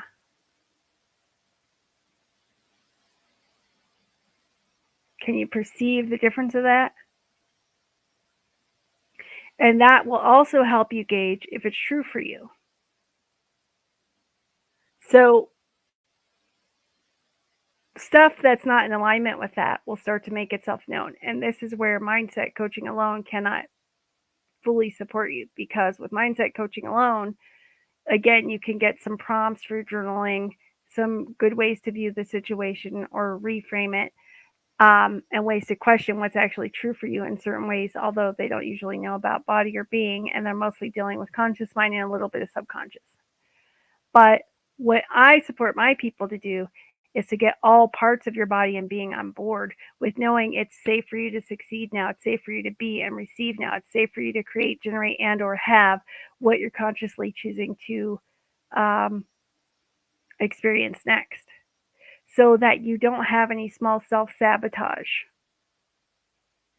right? Because sometimes why we're not there yet will be a sabotage thing that's coming from an unconscious part of you. But the thing is this, again, it's mostly going to be either a sabotage because that's not what's true for you. So small self is hilarious sometimes. Part of your small self could be buying what it thinks you should be doing, what it thinks you're there should be from society or the infamous they. And then another part of your small self could be rebelling against that even. I don't need them to tell me what to do. That's not true for me. I decide what's true for me. Like, and this can all be happening unconsciously, simultaneously in your mind and in all different parts of your body and being. Okay, so uh, one part of your small self could be sabotaging another part of your small self, and neither of those were even true for you. And it's just detracting and diffusing your energy. Because think of a laser beam. The power is in the potency of that beam, that focused beam of light, right? That's where the potency and the power is. If it gets scattered or diffused, it's not going to be as strong or as potent. And the same is true for you. So if you've got small self saboteurs going on, then that can contribute to why you're not there yet, and or to why you don't feel satisfied with when you do get there and are now looking for your next hit and your next there. Because maybe I'll feel satisfied then, or maybe they'll approve of me then, or whatever it is. But even the saboteurs are coming from somewhere. Oftentimes, again, rooted in this life childhood, but occasionally other energies from other places, sometimes other lifetimes, whether you believe it or not, is irrelevant. What's relevant is discovering what is true for you, which I can help you discover, what's hindering your success, why you're not there yet, or why it felt unfulfilling when you were, and one, helping you to get clear on what's true for you, and then two, helping you go, okay, now what might not be in alignment with supporting that? Which parts of your small self may try to sabotage that? And ultimately, it's not just that they're oftentimes from this lifetime childhood. It's often, and it's not even that it's just trauma related. It's often about safety. This is why I'm all about helping you #safely succeed at light speed, and all about being safe to succeed. Because at the end of the day, when small self puts the kibosh on things, there's almost always a fear that it's not safe. So your reptilian brain has two prime directives. If you followed me for a while, you may have heard me talk about this on past trainings. First and foremost, keep the species going. Well, we're at, 8 billion with a B, like boy, people on the planet Earth. And there's enough for every man's need, but not every man's greed. And unfortunately, the greedy are in control. So this is not sustainable, the population of Earth and this current iteration with the current toxic patriarchy paradigm going on here. And let's not confuse toxic patriarchy with divine masculine because they're two different things. Okay, so do we need to worry about continuing to procreate to keep the species going when we already have 8 billion people on the planet? No. That doesn't mean you may not choose to procreate. You still may choose that, right? But do you and your reptilian brain need to be driven by the need to procreate right now to keep the species going when there are 8 billion people on the planet to help keep the species going? No, absolutely not. Okay, so what's the other directive then if you don't have to worry about procreating to keep the species going? The other directive is more individual to you, and that directive is to keep your ass alive. So in your reptilian brain, you're hardwired to keep the species going and keep your ass alive. So if your senses give information to your brain and thus your nervous system that there's an imminent threat of physical danger that could be a threat to your physical existence in a human form, then survival mode gets triggered. Why? Because that second directive, keep your ass alive, and if there's imminent danger that you might need to either flee from or fight to stay alive or freeze to stay alive, you're going to need to be able to go into one of those states of survival mode to keep your ass alive. And that happens automatically thanks to your physical body, particularly your senses, your brain, and your nervous system, reptilian brain in particular, right? So, for an actual physical, immediate threat to your existence, that's fantastic. How grateful can we be for that? However, what happens is our wires get crossed and our programming gets misidentified and misapplied and misconstrued and programmed in as this is not safe. If I experience rejection, that's not safe.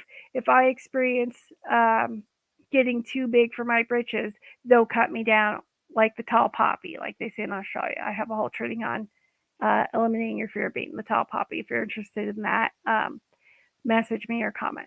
So if I'm this, or if I'm at my version of there, the bottom line, and this is usually 99% of the time unconsciously happening, I won't be safe if I'm at there now. And again, what did I say that I help my people do? To safely succeed at light speed, to quantum leap your biz, to accelerate your success, to create and generate and have a conscious and prosperous biz or creative career that you love, right? As you transform the world like you came here to do, as you spiral on up and on down the road. It's a mouthful, but it is what I help you do, right? And what did I say help you do it without? Without burning out, without selling out, without losing your soul, and without your fear, the fear of your continued success costing you who and or what you value the most. And what did we say that included? Your health, your sanity, your time, your energy, your freedom. But oftentimes there can be a subconscious fear of, say, well, if I get there, it's going to cost me my relationships. If I get there, it's going to be lonely at the top. You know, if I get there, then what if I end up like Robin Williams or one of Kate Spade or one of these other people who seem like they had it all and then they end up killing themselves?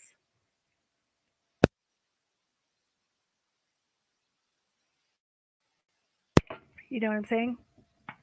So your version may or may not include celebrity, but if your version of success triggers survival mode because your programming got fucked up and your wires got crossed. So now your reptilian brain thinks, oh, that means physical danger, threat to our existence. Alert, alert, alert. Intruder alert. Your door is ajar. If that happens, if that wire gets tripped and that alarm goes off, do you think your reptilian brain, whose number 2 job is to keep your ass alive, is going to let you be at the infamous there now if it could mean a threat to your physical existence, here's what happens. It either will not let you get to there, or it will let you be there, get there, and then it will be either taken away, or you'll lose it, or it'll go away, and it might either seem like a fluke, or you won't know what happened, or you'll start thinking, oh, I fucked up somewhere, or oh, I'm cursed, or I knew that was too good to be true, or I knew the other shoe was going to drop. That's one of the big ones. Or such and such said this would happen, usually a well-meaning loved one. Or, and it might go away not all at once. It might go away gradually. Or maybe you'll get to the infamous there, and then you'll hit a drought. And you won't know what's going on, as smart as you are, as capable as you are. You might be doing all the same things. You might be doing everything, quote unquote, right, and still there's a drought. Now, the mind will go to look for reasons. Oh, it's because of the economy post COVID. Oh, it's because of the inflation. Oh, it's because of this. Oh, it's because of that.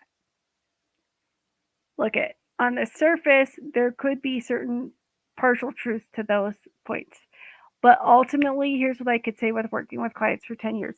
That is not the reason you're not there yet, or that it went away if you did get there, or that it was unsatisfying or unfulfilling if you were. It's just not. It's not. And see, some business coaches, some coaches are coaches and consultants are consultants, and they are not the same thing.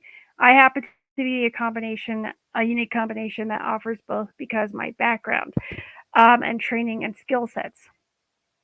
I didn't plan it that way. It just ended up evolving this way. And if my small self in its control freak phase had any kind of way to control that, it would not have happened this way at all. Okay, my small self is not thrilled at all about the way that this unfolded. But if I desire to drive and I'm choosing to safely thrive, my small self doesn't get to drive. Reminder for you as well. So,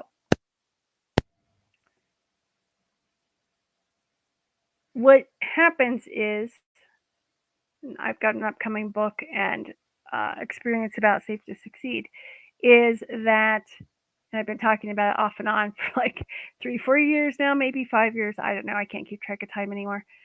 It's a coming. It's a coming and going. It's a coming. It's had the outline ready for like 2 years now. I just no longer force anymore because that's small self. But yeah, because this is so fucking common. It's so common. And it's mostly unconscious. So, for instance, somebody I was facilitating earlier was like, well, I'm feeling frustrated. And this is not like the first time by any means. This is common. It's just the most recent example of it. I'm feeling really frustrated because my business isn't where I think it should be yet. And it's not there yet because I need more team members. And they hire more team members requires even more money, which I don't yet have. So they end up in like a catch-22 of like the chicken and the egg thing, right? Like, well, I could get more money if my business was where I needed to be, and then I could hire more team members. But I can't get it to there until I have the team members to get the business there so they could support me in this way, blah, blah, blah. And they all on the surface were legitimate concerns. And on the surface, they all had, again, some form, little semblance, is that a word? No. Remnants? No. What's the word I'm looking for? Semblance of legitimacy. And it felt true to this person's small self in that moment. The small self was convinced, yeah, it's just because my business isn't where it wants to be, where I want to think it should be. Now, remember what we said about should. And that's because I don't have the support I require yet, because I need more money and I'm stuck at this catch-22. So there are a whole bunch of things going on there. But this is so common, right, that this, again, was just the latest example. So can you relate? Let me know in the comments. And if you can't, that's okay too.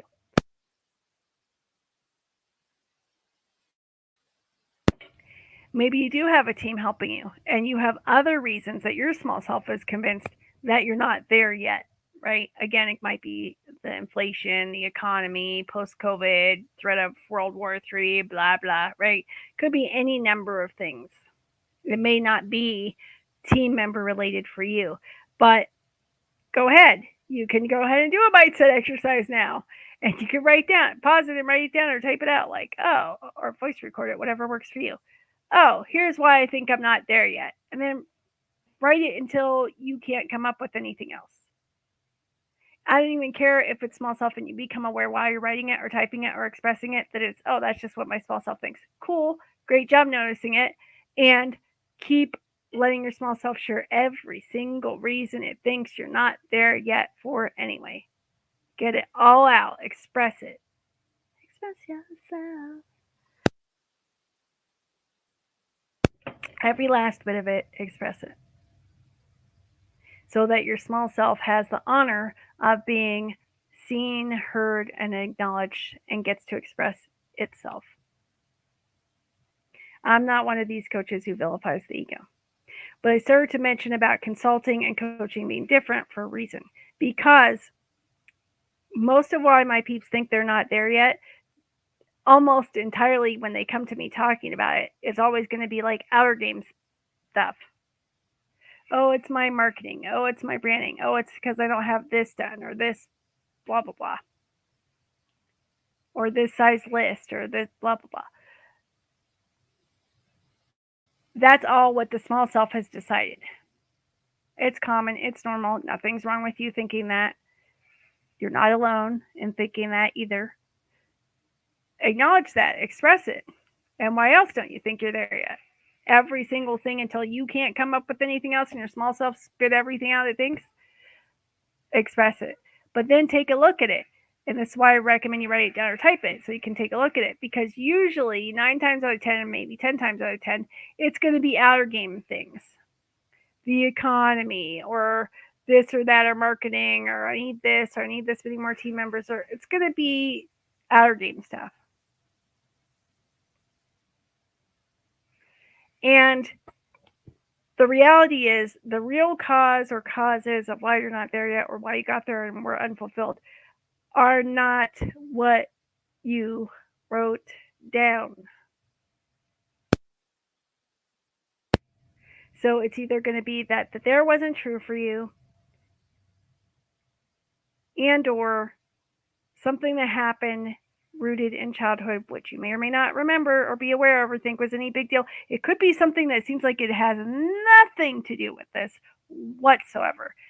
That's very common as well. It could have to be from other factors contributing energetically from other lifetimes or other things we won't go into right now because this is long enough. Okay? It might or might not be trauma related from this lifetime.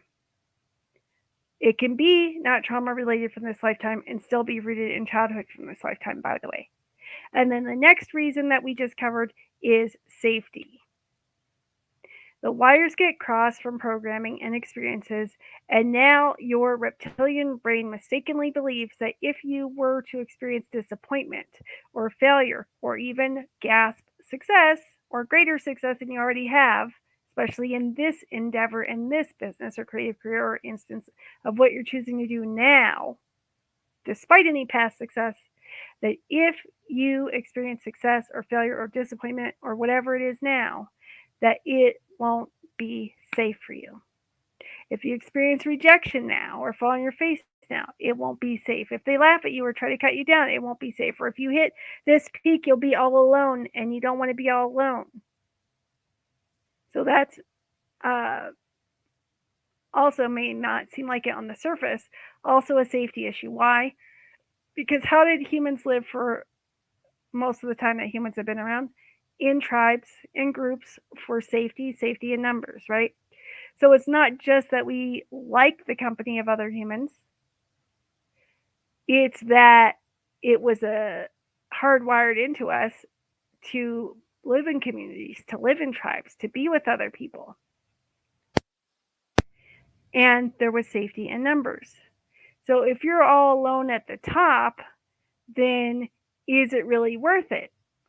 And if your mind has decided, based mind being part of your small self, that in order to hit your next there and stay there or go even higher, that it means you're going to be all alone, that's not going to seem worth it because you love your family and or friends and because you don't want to be all alone and at an unconscious level, at the reptilian brain level, because there's safety in numbers and you won't be safe if you're all alone up there, exposed. So we can have fear of not being safe in ways that we don't describe it with those words or think of it like that. All right. So, but if that's a fear, whether you're conscious of it or not, but especially if you're not, guess what? You're going to sabotage being there now. Either you won't get there or you'll keep pushing it further and further in front of you, like a horse chasing a carrot around a track, or you will get there and then sabotage it unconsciously that way because you don't want to be lonely at the top. But at least you got there so you could prove you did it and say you did it, and it would be true that you did it. You know? So at the end of the day, it's almost always about safety, okay? Of what your reptilian brain believes is safe for your physical existence as a human being. So if it believes that you being at your next there is not safe, it either won't let you get it or it will put the kibosh on it once you do get it so that something happens so you can't keep it or you can't enjoy it while you're there because it's not safe. But you won't necessarily be consciously aware that that's what's happening. So if we're not consciously aware of that, then our minds, part of our small selves, come up with this whole list of reasons. Oh, it's the economy. Oh, it's this. Oh, it's that. Oh, I got hurt. Well, guess what? Sometimes it's not a freak accident. Sometimes you unconsciously got hurt because your small self was trying to protect you. How can I be hurt and be protected, Aaron? Because what if that sidelined your growth and expansion in your business or creative career or leadership? If it sidelined you and distracted you, that keeps you safe longer.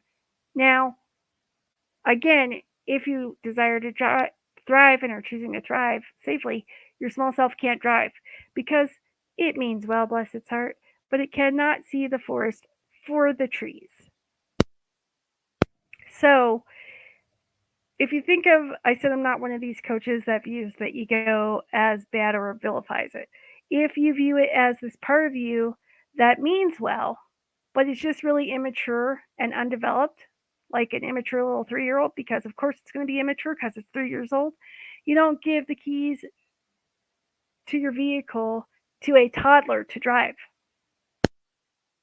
You know, if your toddler says, "Here, I made you a mud pie," and they're all proud and and happy about it, you might play along and pretend, or if you're having a tea party, you might pretend to drink the tea. But if it's not real tea, or if they put, I don't know, maybe they scoop the teapot, oh gosh, that's awful, to the toilet instead of the sink for some reason when they weren't being supervised. I don't know. Watch your kids around water. Kids can drown in as little as an inch of water. But I digress. This is my one. That was your Brian Cliff from Cheers PSA for the day. So, but let's say that they got out, I don't know, the dog's bowl. They fill up their little teacup out of the dog's bowl water. You know the dog's done slobbered all in the water. And maybe you're a person who kisses your dog, so maybe you're okay with drinking dog slobber water. I don't know, but just humor me for a minute here. So your kid, your little 3-year-old or 2-year-old, takes their teacup and they scoop up water from your dog bowl. Okay? Maybe the dog bowl hasn't been cleaned in a while and it's all slimy, right? So they want to have a tea party with you and they're like, "Here you go, drink, let's have some tea." And you could pretend to drink it, or pretend, but you don't really want to drink it. You're not going to actually drink it. Why? Because you could potentially get sick. Even dogs can get COVID. Do you want to get COVID from your dog? Maybe you gave COVID to your dog and you don't want to get it back from your dog.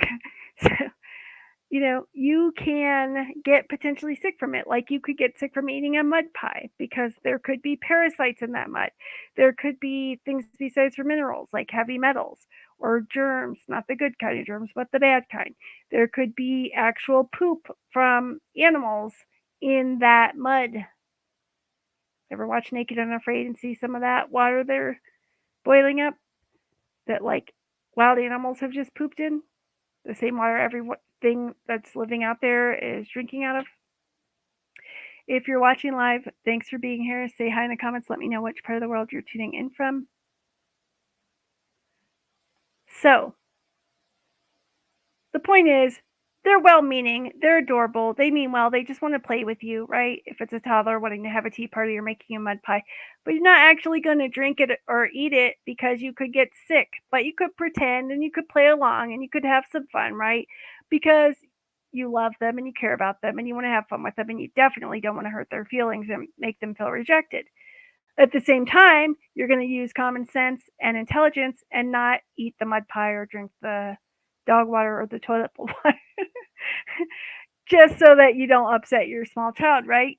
Again, you don't give them the keys to the car to drive. They're adorable, they're sweet, they mean well, bless their hearts. You can thank them and appreciate them and think, oh, aren't you the cutest little thing? And you still don't drink the toilet water or the dog bowl water or eat the mud pie. You still don't give them the keys. So, if you think of your small self like that, like, oh, it's this adorable, well meaning part of me that's just trying to keep me safe and get my needs met, and how can I not love and adore it and appreciate it for that? And I don't give it the keys because I'm choosing to safely thrive, and that means it doesn't get to drive. Make sense? Any questions? Let me know in the comments. I'll circle around in the next few days and check for them. So, again, we're not vilifying the small self of which the ego is part. We can notice when it's giving its feedback. We can acknowledge it, thank it for its input, for its feedback. We can even express what its concerns are. And then you can inform it of your conscious choice. That's great. Thanks for your feedback. Good looking out. Thanks for trying to protect me and keep me safe and get my needs met. And I'm choosing to put my being and my body's consciousness and wisdom into the driver's seat and let them take over anyway. So you can come along for the ride, but get in the back seat. So, unlike an affirmation, which, if you know anything about affirmations, you know that they're well meaning, which is one of the tools that a lot of mindset coaches use to tie that knot up or to close that loose end. But affirmations don't work because they only work if you mean what you're affirming to be true. If not all parts of you are on the same page and don't believe it's true for you, then you could say and write affirmations till you're blue in the face for 30 times a day, 30 years in a row. It will be a waste of fucking time and energy. Instead, what does work are choice statements, which I use customized choice statements with all my clients. Why? Because that shit works. So, small self, including the well meaning ego, won't accept an affirmation it doesn't already believe is true, but it will accept a conscious choice. Like, even though I don't know how, I'm choosing to allow that all is well for me now.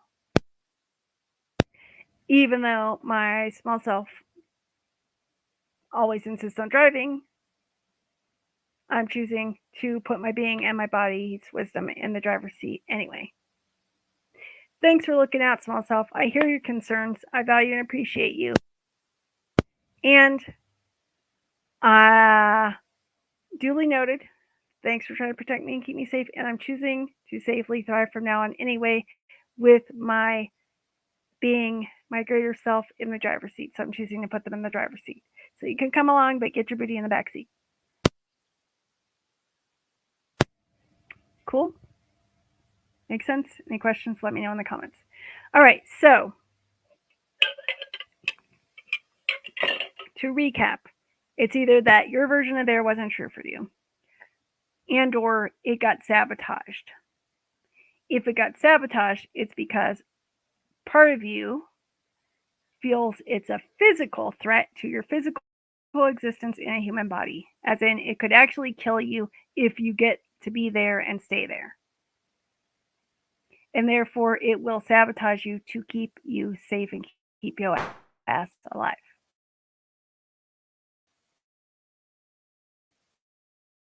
Okay? So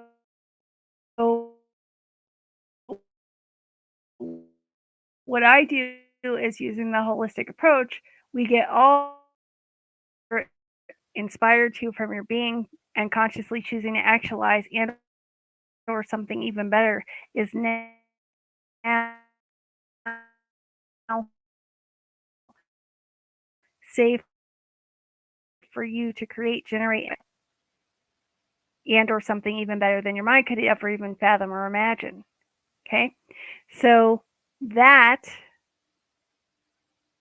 if all parts of you know that's safe and they don't have to be afraid and that there's no threat to your physical existence, so we turn off all the alarms.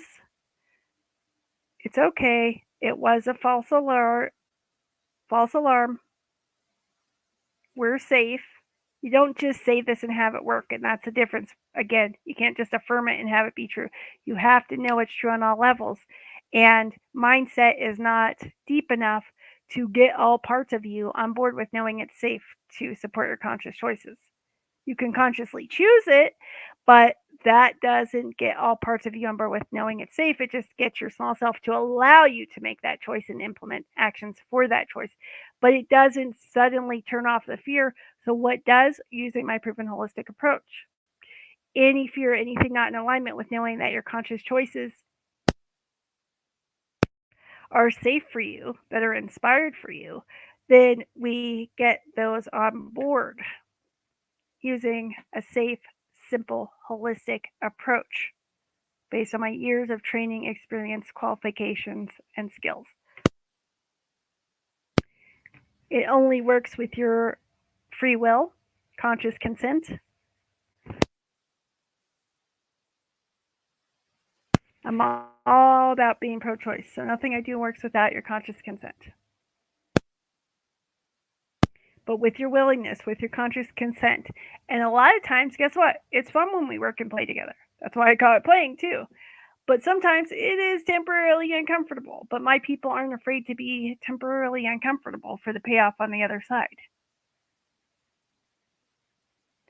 So occasionally, yeah, it's temporarily uncomfortable.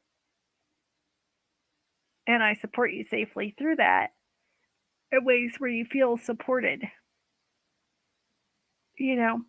And with your free will choice, I will lovingly lead and gently guide you and facilitate you through neutralizing and or transmuting anything that comes up that would put the kibosh on your conscious choice to be at your true version of your next there and or something even better. Any false alarms, any crossed wires that meet your reptilian brain, sin, nervous system signs that you need to be in survival mode because it's not safe to be there now or to stay there once you get there, we will transform that so that you no longer have crossed wires and erroneous beliefs about you're there being unsafe for you. So that your body physically, especially your nervous system, knows that it's safe for you to be there now and to choose to be there now, safely embodied here and now. Make sense? Any questions? Let me know in the comments. I'll circle back over the next few days and address them. So let's wrap this up. Main reasons you're not there yet. The there you were trying to achieve or be at either hasn't been achieved yet or has been achieved but fell flat and doesn't light you up or float your boat. It's because it wasn't a true there for you. Or maybe it was for a previous iteration of you, but not for this version of you at this stage of your journey. And or some one or more parts of you don't believe it's safe for you to be there now and or to stay there now. And or something rooted in childhood, usually in this lifetime, that may or may not be trauma related. And or other energies contributing or causing this issue from other lifetimes. And there could be other energies too. Again, I'm not going to elaborate on those at this time, but if you want to know what they are, let me know in the comments. And I can give you a generalized overview, although that doesn't mean those are what's going on for you and your body and your business or creative career right now. Again, I would need to connect with you and have a heart to heart conversation, one on one, to for us to discover what that is going on for you, because again it can vary. So the outer symptoms can be the same for everyone. I'm not there yet, why aren't I there yet? Or I got there but it didn't feel fulfilling and I couldn't sustain it. But the root causes vary person by person, but these, after years of doing this, are the top ones. And it either wasn't a true there for you, or there's some programming that it's not safe for you and your body physically to get there or be there or stay there, and or some other bullshit programming that was um, programmed in, usually during childhood of this lifetime, but sometimes from other lifetimes and things that happen there, or from other energies. I have the skill set, the experience, the qualifications, the training, and the abilities to be able to help you to quickly and safely discover what's going on for you specifically, personally, and then share that with you. And then, if I feel we might be a great team to work and play together, a dream team, I would invite you to come work and play with me. In this example, we're talking about one of my rapid results experiences, um, in 30 days or less, especially if it's one main issue we discover. So, your issue might seem on the surface to be frustration that you're not there yet, but we might discover, oh, that's because in childhood you were, rejected or kicked out of the tribe, quote unquote, with your friends circle or at school because you excelled at something and the spotlight was on you and you were the tall poppy, so they cut you down. And being, what did we say, kicked out of the tribe in human history could mean certain death, right? Safety in numbers. So if you're all alone and it's certain death, therefore it's not safe. So it could be a safety issue. It could be, this is a common one I see too, an unconscious, well, sometimes it's semi-conscious. My peeps are sometimes semi-conscious about it. But it could be an unconscious thing of not wanting to out succeed your parents or your siblings. Siblings is a common one. So you'll get to a certain point of success and then either unconsciously stop yourself, sabotage it, or get there and then let it be short lived. And on the surface, your small self will be like, oh, it was the economy. Oh, it was this. Oh, it was that. Blah, blah, blah. But in reality, it was because there was a danger alert, a tripwire triggered that said, if I go any further, I'll have succeeded my parents or my siblings, and that's not acceptable or safe in this family. Or I can't do that to them because I love them so much. And it's usually an unconscious thing. And see, a mindset coach can help you look at that and reframe it. I'm not a mindset coach. They can help you reframe it and go, yeah, but what if da da da da da? And that would be brilliant and that could really help you. But here's the thing, that will help you at a conscious level only. It's like, okay, now I know that, but I still feel differently. Like, yeah, thank you, that was brilliant. I'm now aware of this, and now what do I do with it? So, in the last live I did a few days ago on here, I talked about how we can become aware of something, and that's great, and that can empower us and elevate us. But now we've got this big ball we're carrying around of all this stuff. It's like, oh, I was trying to hold that down and repress it and suppress that. Now I've let it out, but now what do I do with it? Now I'm stuck carrying around this ball of whatever it is. Oh, I was afraid to be alone because it's lonely at the top, and I fear it will be lonely at the top, and that's dangerous, and I don't want to be alone. Okay, now what? Right? So, a mindset coach can sometimes help you get to those top levels. Sometimes they can help you discover what's going on, and they can give you some prompts and some journal tools and some affirmations, and they can do some conscious stuff with you. But here's the thing, we talked about how a lot of it is in your physical body, especially as it relates to your nervous system and safety levels. And mindset deals with the mind, especially the conscious mind. It cannot, therefore, address how this same stuff connects and affects you with your body and vice versa. And it doesn't mean they're bad or wrong. It just means their area of expertise is the mind, just like a psychologist. Okay? But this is why, let's say the issue of trauma, because that can play a role here too with why you're not there yet or why you sabotage if you do get there. Let's say that there's some trauma, whether or not you're aware of it, whether it's big T or little T trauma or not, whether or not you've been to therapy or not, whether or not you think you've healed it all already or not, whatever. Let's say you're going to a psychologist or a therapist, whether it's months or weeks or years. I love therapists. I went to therapy for almost 10 years. I will probably go back. I'm a fan of it. I'm a proponent of therapy. And guess what? Traditional psychotherapy is not really healing, other than if you've never had that undivided attention with a therapist you trust, who you have a good rapport with and mutual respect with and for, who can give you that safe space to vent judgment free or to discover and become aware of certain things, to look at them in the light together judgment free. That can be healing in a certain way to a certain degree. But let's say it's trauma, okay? Now what do you do with it? They can sometimes do similar work to a mindset coach on top of their trauma training, on top of their therapy training, and help you reframe the way you see situations and be more compassionate with yourself.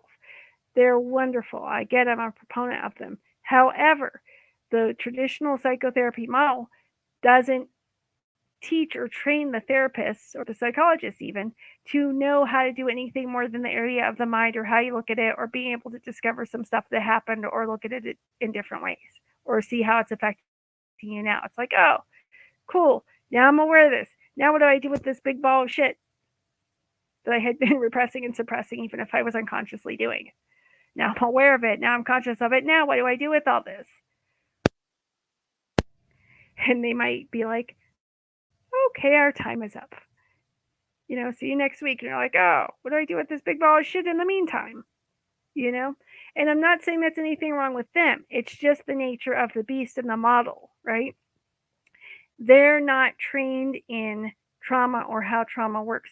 They don't know that trauma is not just in the mind. They don't even know that trauma is not psychological. Trauma is neurological. It's in the body. It's in the nervous system. So working with just a therapist or working with just a psychologist is not going to heal your trauma. It's not designed to.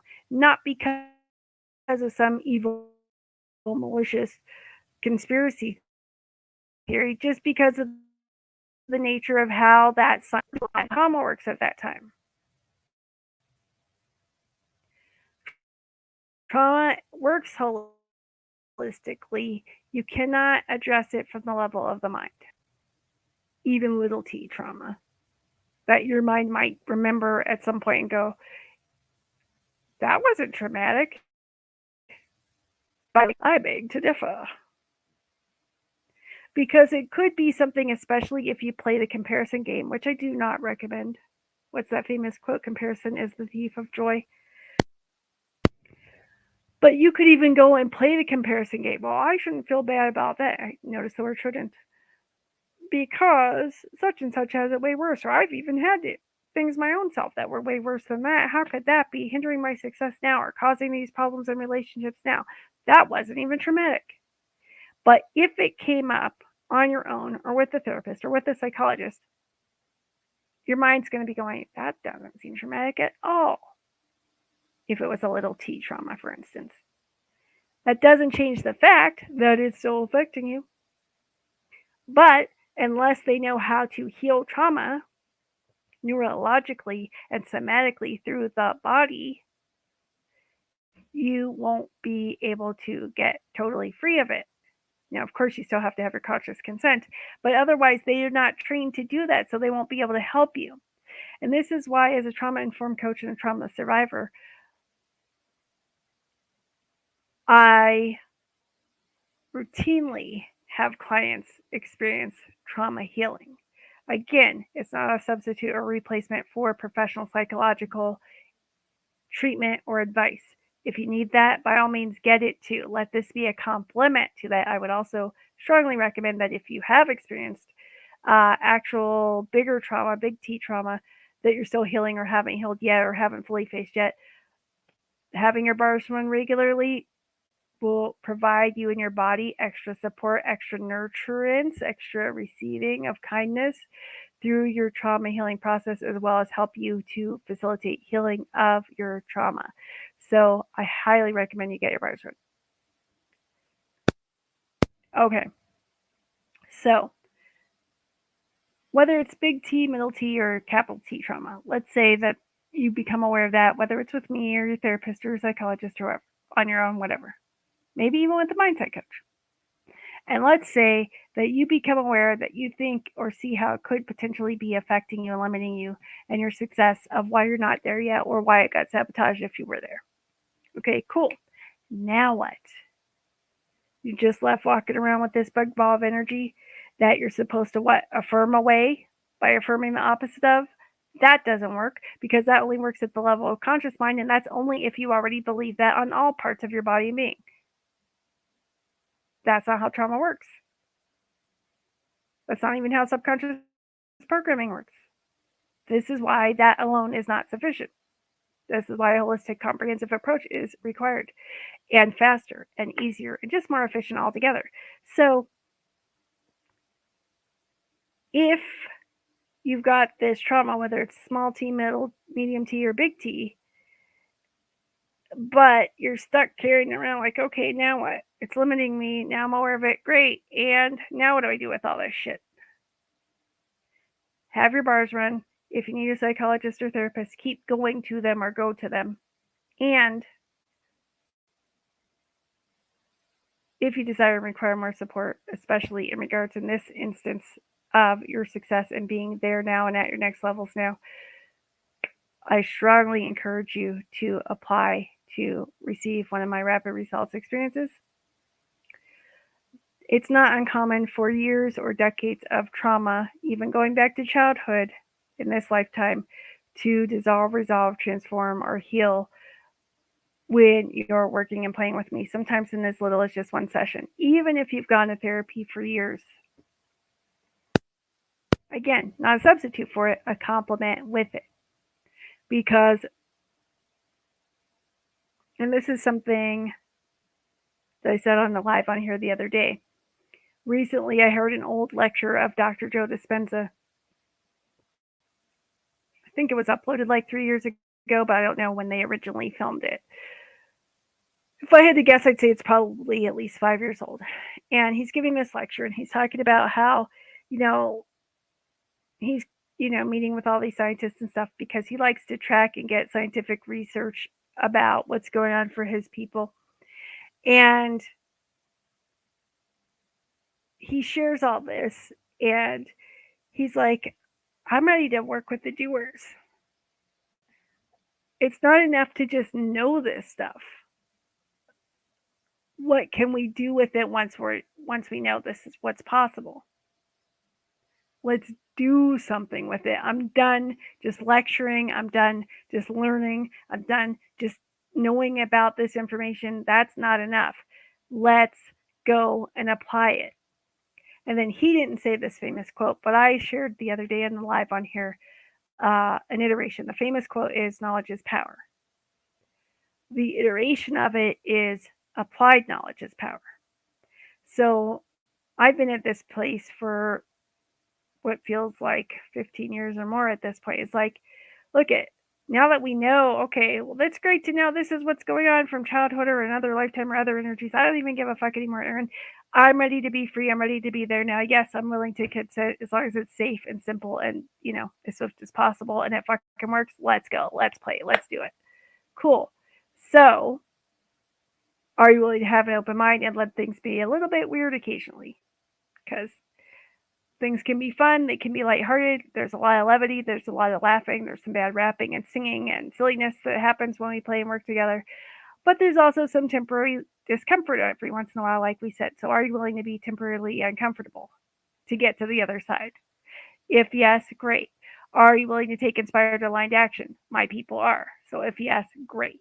You know, are you willing to allow yourself to receive professional support?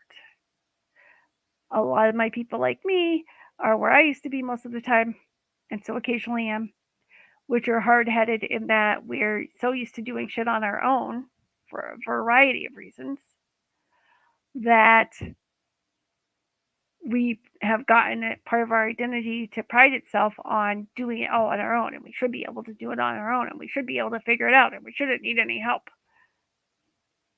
What if you don't need help, but you're just wise enough to know that with my support, you can get to your version that's true for you of your next there faster and easier than on your own?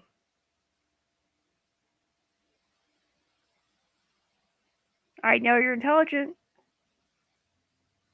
I know you're ready to get this party started and get this show on the road and be there now, right? Sooner rather than later. So, wise people use their resources. They go, oh, I could do this faster and easier. Cool.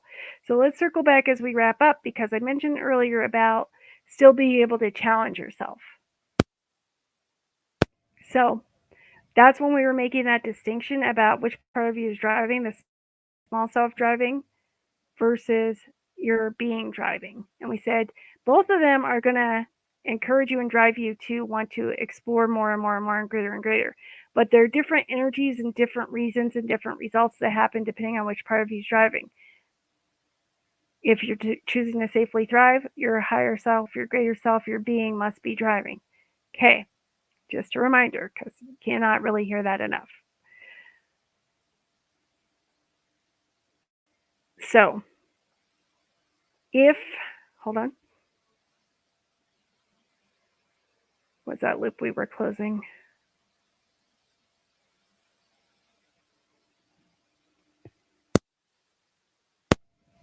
We were closing up a loop there that I left dangling earlier about which part he was driving, blah, blah, blah. Oh, yes, the challenging. So, the part of you, of your being, that still loves to explore and expand and grow and evolve like the universe, like we said earlier, it's still going to be there. It's still going to always desire greater, but not because you lack something now, not because where you're at is not good enough, not because you're not good enough, not because it's not enough. It just will be the natural state of being. It's not because it won't feel fulfilled or grateful and appreciative of being here now. So there's this true place where you can be fully appreciative and grateful and present here and now, circling back to that present moment as we wrap up, while knowing that you're being called to expand and experience something even greater, not because anything's bad or wrong with where you are now, not because of a rejection of where you are now based on small self decisions, but based on greater self, your being's inspiration and guidance and what it desires next to experience.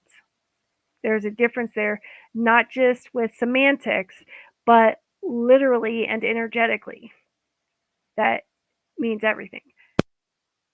That is key. So, if you are allowing your being to drive, because it's always exploring like the universe, it will never get bored. Because your nature, like the universe, is to expand, is to evolve, is to grow, is to stretch. So, there will always be a next layer or level or ring on the spiral that you're inspired and guided to desire and choose to actualize that and or something even greater next. And next doesn't have to be immediate. Oh, I got there. Let me jump to the next ring. No, it's getting there, being there, enjoying the here and now, appreciating it, celebrating it, acknowledging it, normalizing it, integrating it, just enjoying the crap out of it, riding that wave. And when it's time, you'll be inspired to the next choice through desire from within and from on high. And when you do, then you can be willing to choose it and or something even greater. And that will be the next challenge because you'll expand, you'll be called to expand and grow each time. And therefore, you can never get bored. So instead of needing a challenge from small self based on fucked up erroneous programming and coding and crossed wires, you'll just be like, oh, what fun adventures could I choose next that can continue to transform the world? How much fun can I have next? Oh, this has been so fun. I loved riding this wave. And hey, body, hey, being, hey, business, hey, leadership career, hey, creative career. What could we choose next that would just be so expansive and joyful and delightful and just, so fun and free?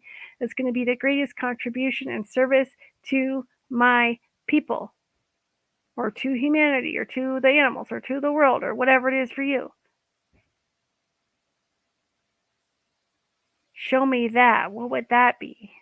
And then you ponder it, wonder about it, release it, and just get curious and open and wonder, oh, I can't wait to find out what it's going to be. Like we said, like a kid wondering what they're going to get for their birthday.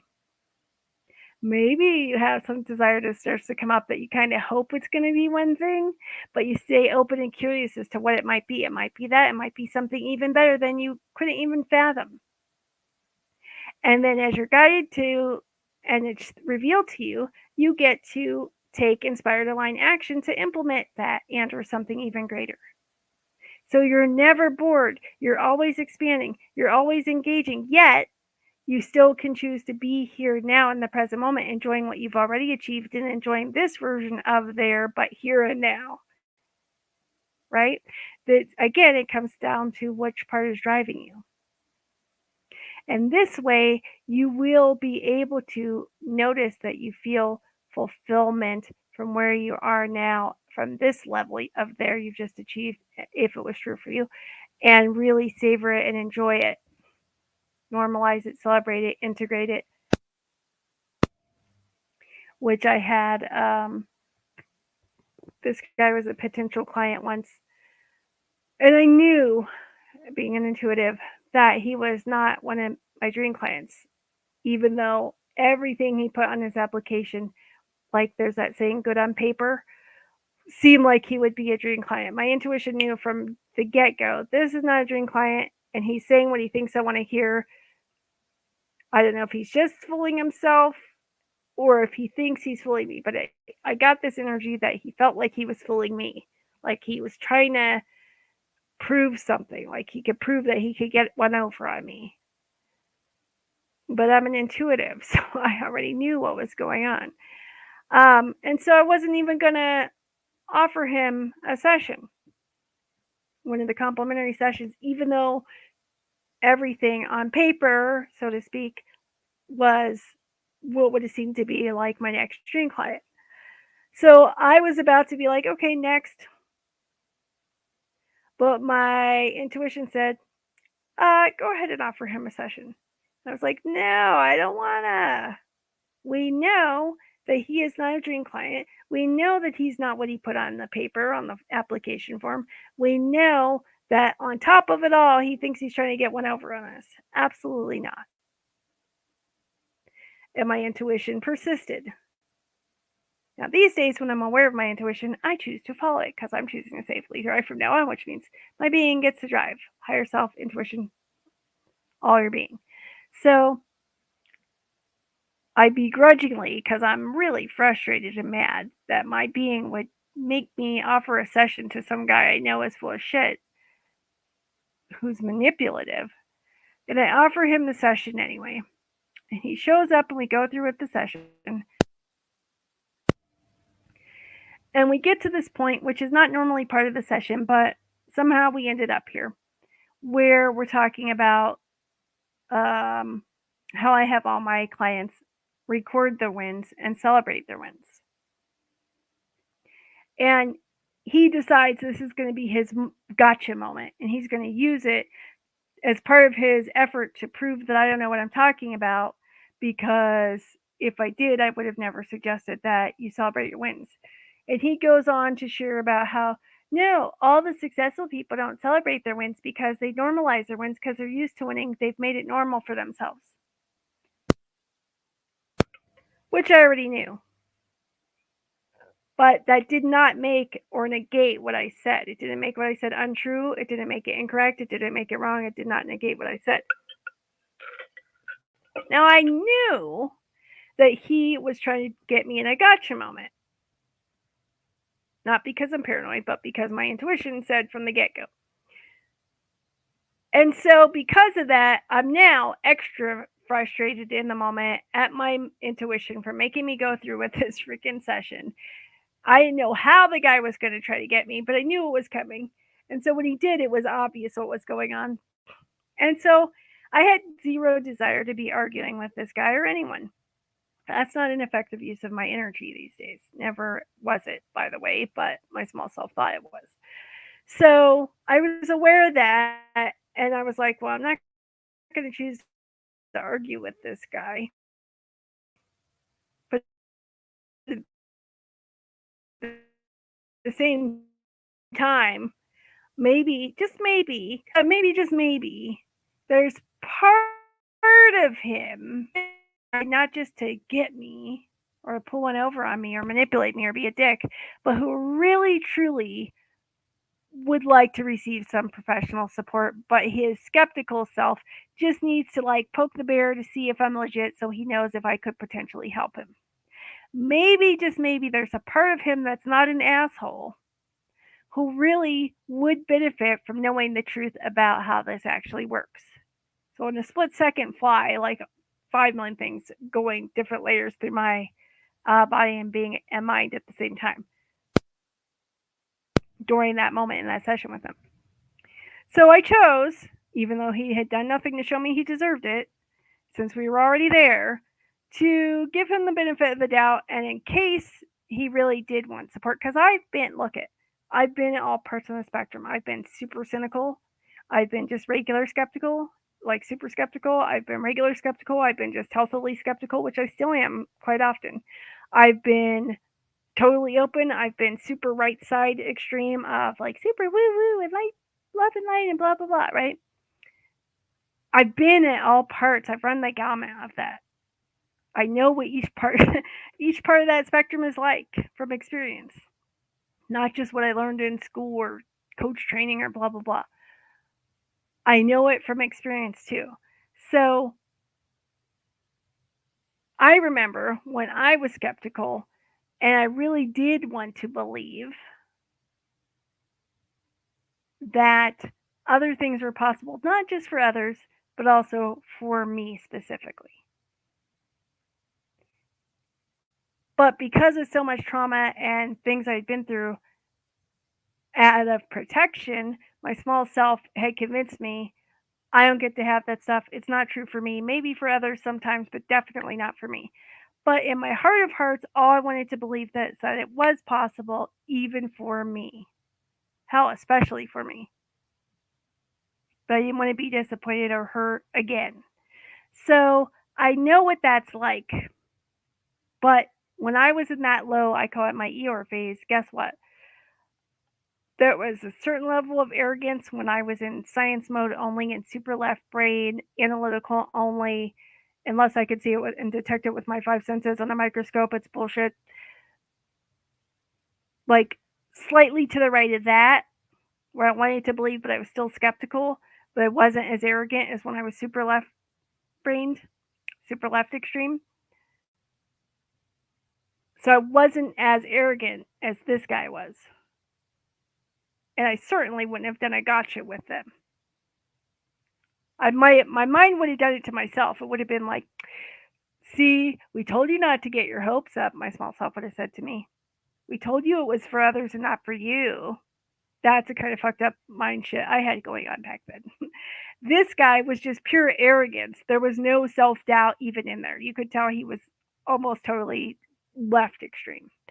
And I don't mean liberal left. I mean like left as in left brain. So, and I'm a lover of the left brain. I'm a lover of the whole brain, okay? So, uh, but again, he has applied. He is on this session. Maybe, just maybe, there's some little piece of him, like that skeptical version of me back when, that did want to believe this is true, but he just needed to test it, not just to be an asshole, but because he really needed to see if it could be true. So I chose to speak to that part of him and give him the benefit of the doubt he did not earn and deserve. And I share with him something I won't do justice to now, especially since we've been on here this long and I want to say goodbye. But to connect the dots here as we wrap this up, I shared with him about the celebrating piece. You know, yes, successful people do normalize their success, and they also can celebrate. So I hear what you're saying, and I get why you would say that. And here's what actually is true also. These are not opposite things. You can normalize your success and also celebrate your success. Now, this was not an example I thought of or gave him then, but it's coming to mind now. Let's say that your team just won the Super Bowl or whatever your favorite sport is, their championship game. If it's an outdoor game or sometimes even an indoor game, like say professional basketball or professional football here in the States, the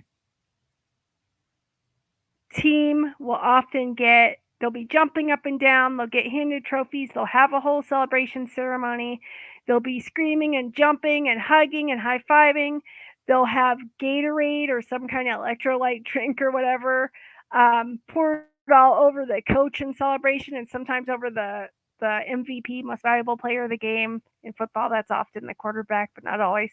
In basketball, that can be different, like whoever got the most points or helped the team win, whatever. But there will be celebration. They'll be jumping up and down. They'll be woohooing, right? There will be celebration. Why? Because they just had a big event. They just got to their version of their THEIR version of THERE. And they're going to celebrate it because all their hard work just paid off. All their training, all their commitment, all their doing it when they didn't feel like it just paid off. This is their moment of glory. This is their moment to celebrate. Now, are they limited to just celebrating for a moment? No. They also get, like, if it's football, they get a Super Bowl ring. If you're the championship team, you get a Super Bowl ring with, like, the year you won and everything. So that would have been a great example for him. But if your mind is closed, your mind is closed, and he didn't want to hear the truth or facts. Anyway, unfortunately, my intuition was right. He just wanted to be a dick. But since I was there, I had chosen to give him the benefit of the doubt. So I was trying to explain to him, I get what you're saying, and what I'm saying is also true. You can also celebrate your wins along the way while still normalizing success and expecting to get success, where you do enough inner work and outer work where those actions combine, that inner game of success and outer game of success combine, to where you start to expect winning, and that will be your normal. But you can still celebrate your wins and savor them and integrate them and appreciate them and make them a sensory experience as you're celebrating each win. And at that point, we wrapped up the call. And I did not invite him to come work and play with me. What's interesting is that not too long after, I think it was that same year of that session, that complimentary session he received with me, Quantum Leap Your Biz session, valued at $555. If you'd like to receive one, use the link on the screen to apply. He ended up paying to join one of my experiences. That was, what was that one called? Light Up Your Biz and Speed Up Your Success, something like that. And I would have never expected that. I just thought, why did he waste both of our time to come on here just to be argumentative? Was that just so his small self ego could get its adrenaline hit of, oh, I told her, you know what I mean? And then what's interesting is by the time that we got around to that experience, that was another expired, everything I do is inspired these days, inspired experience. Um, by then, one of the days, because that was a week long experience, and it ended up having a bonus day, so it ended up being 8 days in total. But each of the days had a different focus, a different main theme. And like I think day one was activate, day two was accelerate. No, day one was activate because I'm a quantum success activator, elevator, and accelerator. So day one was activate, day two was elevate, day three was accelerate, and then we went on and on. I don't remember the rest of the order; it's irrelevant now. But it went all the way up through, and one of them was celebrate. I think on day 7 was the day we took to celebrate, or maybe it was day 8 as the bonus day we celebrated. And when I was posting to this group for day 8 for celebrate, by then, between the time of the session he had months and months and months earlier and the time of this week-long experience, and interestingly, it's not because of that call with him that I was guided to do this, what I'm about to share with you for day 8 celebrate. It was just because that's what I was guided to do. But what was really interesting and funny to me is that for day 8 celebrate, by the time this happened, I had accumulated and amassed quotes from Forbes and other like super successful people that are more successful in the zeitgeist of successful people and blah, blah, blah, as well as information from recent studies in Psychology Today and some other places about the value of celebrating our wins and our successes in relation to feeling successful and continuing to, experience more and more success. And so on day 8 celebrate, when I was posting to the group different memes and graphics and things to celebrate and gifs and stuff and having fun with everybody, I got to put some of those quotes in so that they could see, you don't have to take my word for it. Like LeVar Burton used to say on Reading Rainbow. Here's what these experts say. Boom, boom, boom, boom. And I just laughed to myself because I thought this is hilarious that this guy who couldn't be bothered and thought I didn't know shit and was on there just to give me a hard time and prove me wrong and get me in a gotcha moment, ended up later on investing in his success to join me for this experience, of which we concluded by celebrating, including I connected dots in there about normalizing success, and got to show all these expert quotes from studies to from psychologists to quote unquote super ultra uber successful people, and put that all in there too. So yes, if we work and play together, I am going to have you record your wins. I am going to have you focus on them, and I am going to have you celebrate them. At the same time, of course, we do even more normalizing of your winning and how that's just normal for you and natural for you and common for you, and still celebrating your wins along the way. What if you chose to make celebrating part of a normal experience for you? And what if that is another way to show your body that success includes celebration and joy and the very high energies of that celebrating and joy are? Because guess what? Thriving, if you look at Dr. Hawkins, the late great, he was an MD and a PhD, if you're new to me, map or scale of consciousness, then you will see, sorry, I paused because the signal icon just vanished. You will see that on the map of consciousness from Dr. Hawkins' scale of consciousness, the higher vibrating emotions include things like joy. So, celebrating is a very joyful, expansive, light energy. It's going to elevate you. And what if you just normalized experiencing that more often than not? Because those love and above frequencies on Hawkins' scale of consciousness that vibrate at 500 or higher on his scale. If you'd like to learn more, check out his book, Power versus Force. Those states of being are conducive to thriving and success in all layers and areas of your life, health, business, career, etc. So, nobody is expected to be in those states of consciousness or functioning from and as those higher vibrating states 100% of the time. However, you could aim for, hey, what if I aimed for 85% or more of the time being and functioning from and as these 11 above frequency range, as Hawkins mapped out? They don't exist because he mapped them out. He just mapped them out. They already existed. They've always existed since humans have existed. So what if I aim for and made a target, my predominant vibration of consciousness and being and functioning from as being in that 11 above frequency range that Hawkins mapped out, which is a combination of your emotional state of being that's predominant combined with your mental intention.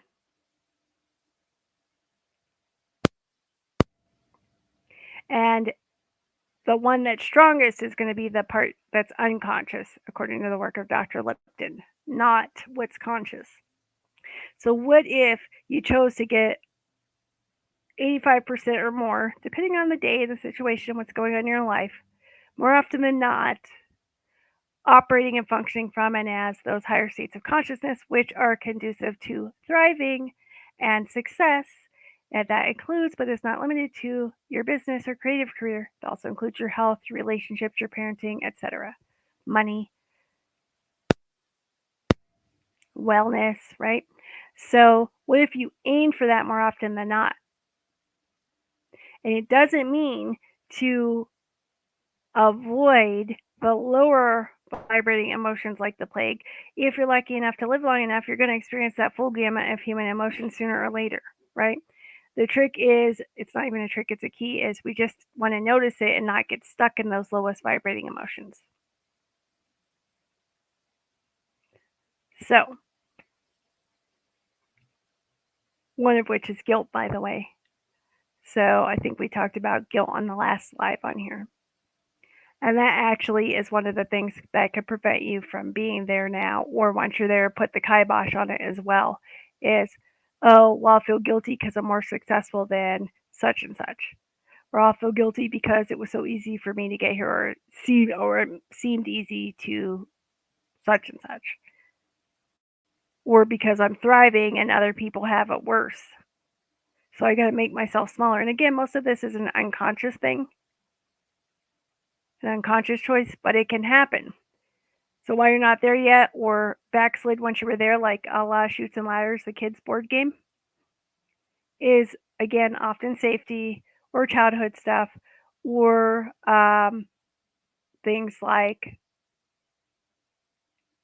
those lower levels of consciousness like guilt. I can't do better than such and such. Again, that's faulty, shitty programming, most of which was installed in childhood. But occasionally, again, there can be other energies contributing. That's something a mindset coach cannot help you figure out. They won't be able to know if it was from a past life or a different life. And I don't go looking for that, by the way, like I said earlier, but occasionally it will make itself known. I'm not like, hey, let's go digging for past lives that you may or may not believe in. That may or may not be concurrent and simultaneous with this one. Just stuff comes up sometimes, and we don't even have to believe in it or not. But if you don't recall it happening in this lifetime, yet it's affecting you, would you be willing to, transmute it or return it back to wherever the fuck it came from or whoever it belongs to? Because if so, then we can free you from whatever it's affecting you. Because at the end of the day, I'm a pragmatist, right? It's got to be practical. It's got to be effective. If it's not, what's the fucking point? I'm not here to be woo woo. I'm not here to be super left brain. I'm not here to be any of those things. I'm here to facilitate you to get the results you're after and or something even better than you could ever even imagine with the greatest ease, joy, freedom, flow, fulfillment, and fun faster than you ever thought possible in safe, healthy, harmonious ways to help you safely succeed at light speed, to help you if you are self sabotaging and didn't even know it, to become aware of it and support you if you're willing to choose differently to undo that. So, that ball we talked about of shit, oh, I'm aware of this. Now, what do I do with all this shit? Well, with your conscious choice, we transmute it so that you have the focused laser beam of potency and power instead of this diffused light being scattered and drained and going every which way, holding you back, slowing you down, hindering you, sabotaging you, right? And the reason I mentioned that consulting part to close that loop earlier was because, like I said, my people will be convinced that it's the small self stuff. Well, excuse me, they'll be convinced it's outer game of business or success stuff. That's why they're not where they desire to be yet, or why they lost it once they were there. And like I said earlier, 9 or 10 times out of 10, that's not the case. That doesn't mean that maybe your marketing couldn't be tweaked or improved. Doesn't mean that maybe you're using tactics or strategies that aren't for you. Maybe they worked for the infamous they, but they're not true for you and your goals and your desires and what you desire to achieve right now. And because I happen to be a consultant, not just a coach, I have that background and that skill set too, and that experience as well. To if there was some piece of our game success that could use some improving or tweaking, I can help you with.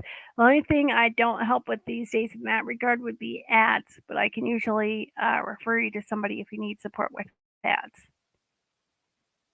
But what's going to go in the ad to make it more effective, or if you already have ads, to take a look at those if you're not where you desire to be yet, if you're not there yet, say with the business, and your ads don't seem to be bringing you the ROI you expected them to or hoped they would, then as a consultant, I could help you take a look at that and go, okay, well, in addition to your stats and tools and trackers, this, and that as far as your branding, how it's resonating or not with your dream peeps, if it's even targeting your dream peeps correctly. There are business basics, right? Which um, most of my people already have been in business for a while or their creative career for a while. So, but we're evolving, and sometimes it's time for an up level or an elevation or time to spiral on up or time to evolve their brand or whatever. And sometimes that needs tweaking. I'm in the middle of like 3 different levels of branding myself. So I get it, right? But can there be little tweaks we can make that way, or I can recommend? Yeah. And then if you have an ad team, you can go, okay, here's where I want to go with this now. Will you go implement it for me? If you already have an ad team to go do that for you, or an ad agency or something, a marketing agency. Cool. So you don't need me to do the implementing, and I don't offer that. But what I do offer is we can get to the root of whatever it is of why you're not there yet with the inner stuff and the outer stuff. But here's the thing, your results are being dictated by your inner stuff, your inner world, your inner game of success. How much so? About 93-ish%. If you take what Dr. Bruce Lipton's epigenetics study showed, that 95 to 98% of what shows up for us, including in our bodies, is coming from our unconscious world, not our conscious mind. This starts to make a lot more sense. And if you're a science lover, that gives you more as a scientific reference point to view it through that can help your logical mind get on board and accept how this can be possible. No, Aaron, it's got to be the ads. It's got to be an outer game tweaking thing. It's got to be this. It's got to be my tactics or strategies or my branding. Again, those could maybe benefit from some improvement, and we can review them together from the branding and online marketing consulting and client attraction that I offer. when you come and work and play with me. But again, we're always going to go from within to without first. We're always going to go to the root, which is inside of you first. Because if that alignment's not there, it won't matter which tactics you're using on the outside.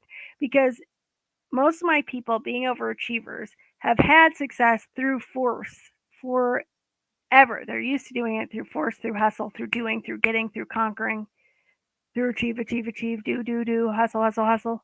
They're used to that. They're not used to allowing flow to drive, and flow is greater than force. If you followed me for a while, you know that. You can also check out Dr. Elsie Blass' podcast on iTunes. Is it still called iTunes, or is it called iMusic now? I can't freaking keep up. Or Spotify, or her YouTube channel. She invited me to do a guest contribution on one of her podcast episodes a few months back, and it's called Flow is Greater Than Force, but I recommend you subscribe to her podcast anyway. So if you want to have an experiential, an experience on that from both my contribution and hers, check out her episode, my Flow versus Force episode on Dr. Elsie Blass's podcast. And make sure you subscribe and follow her on the podcast. That being said, let's finally conclude this. Tied up with a pretty bow. So, all the outer game stuff, your small self is sure is why you're not there yet. It's almost never the reason.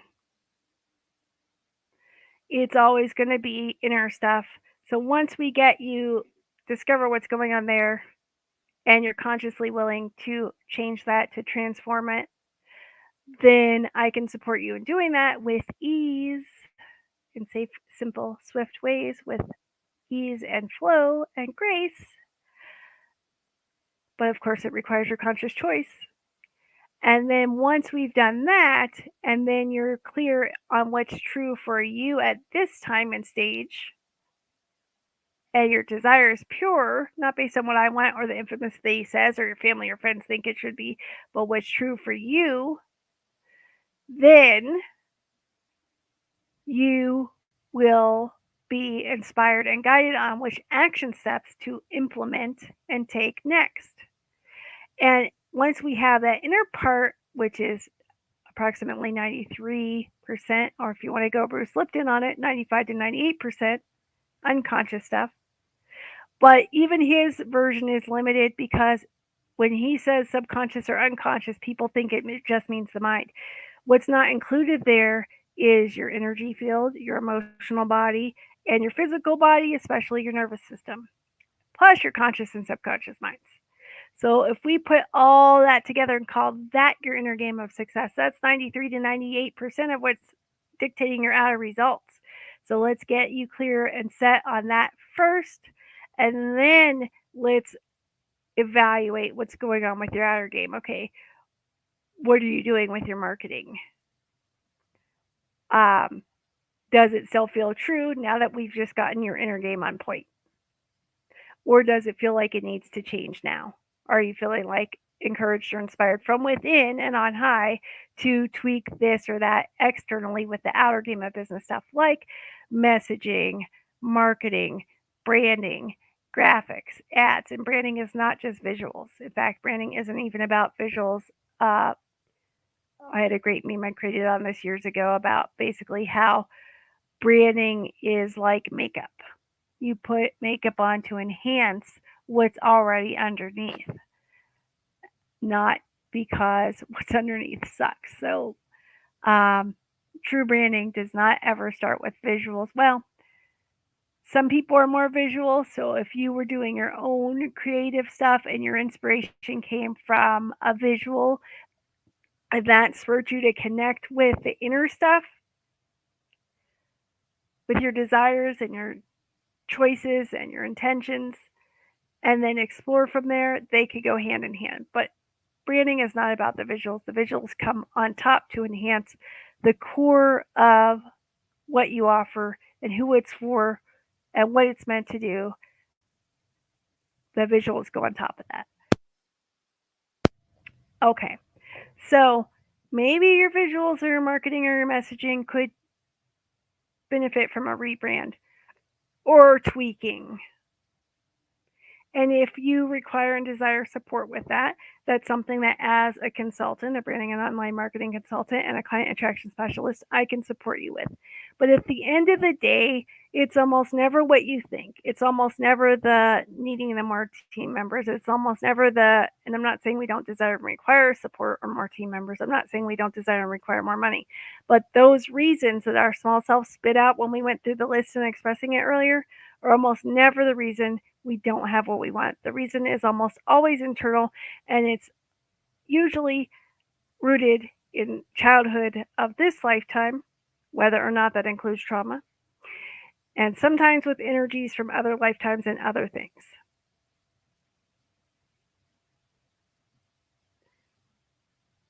And or that you bought somebody else's thing and made that your their THERE when it wasn't actually true for you. Okay? So I invite you, I encourage you, I implore you, get your bars run. The link will be here later or tomorrow in the comments or the description. If any of this resonated and you would like to know what specifically is true for you as far as why you're not there yet or why you were there and then it slipped away, apply. The link's on the screen scrolling or on the graphic at the bottom, and it will be in the description or the comments later too. If you had a revelation while I've been babbling on here about what actually was going on for you, please share it in the comments. Or if you'd like to share privately, DM me on my face, Erin Lloyd, on Facebook. See my little blue Smurfy photo there next to my name on the screen? That you can find me on Facebook, or you can DM me on Instagram on Quantum Leap Your Biz with Erin. And yeah, so I will wrap up with this part that says, I'm the one you hire when you're finally ready to be at the infamous there now. Your mind has logical reasons it believes are the causes of why you're not there yet. Those, however, are not the reasons you're not there yet. A main reason, notice I didn't say the only reason, a main reason you're not there yet is rooted in your childhood. Transmuting that with you so you can safely succeed at light speed is one of my favorite things to facilitate as a quantum success activator, elevator, and accelerator, client attraction specialist, intuitive business and success coach, and branding and online marketing catalyst. Branding and online marketing consultant and prosperity catalyst. It's normal for the shit that's been limiting your success for decades to be transformed in as little as one potent as 5 quantum success acceleration session with me. That's just part of what you could experience when you come work and play with me. Are you finally ready to be there now? If you answered hell yeah, Erin, then you're invited to discover more and apply for one of my exclusive Quantum Leap Your Biz sessions, aka Accelerate Your Success sessions, valued at $555. So you can follow this link here on the bottom of the graphic, bit.ly/Quantum Leap Your Biz app, to do that. And then we had mentioned guilt a while ago. One example of one guy who had been there and lost his success is he sabotaged his success because he was guilty that he was more successful than his brother. That's not what made me think of the siblings thing earlier. This is just so common that that's why I mentioned that. I was just reminded of right now. And to this day, his fear of, he thought it was a fear of failure, it's a fear of success. He's still afraid to be successful again. At first, he thought, well, I lost it again, and I'm not sure why. I got there, and then I lost it.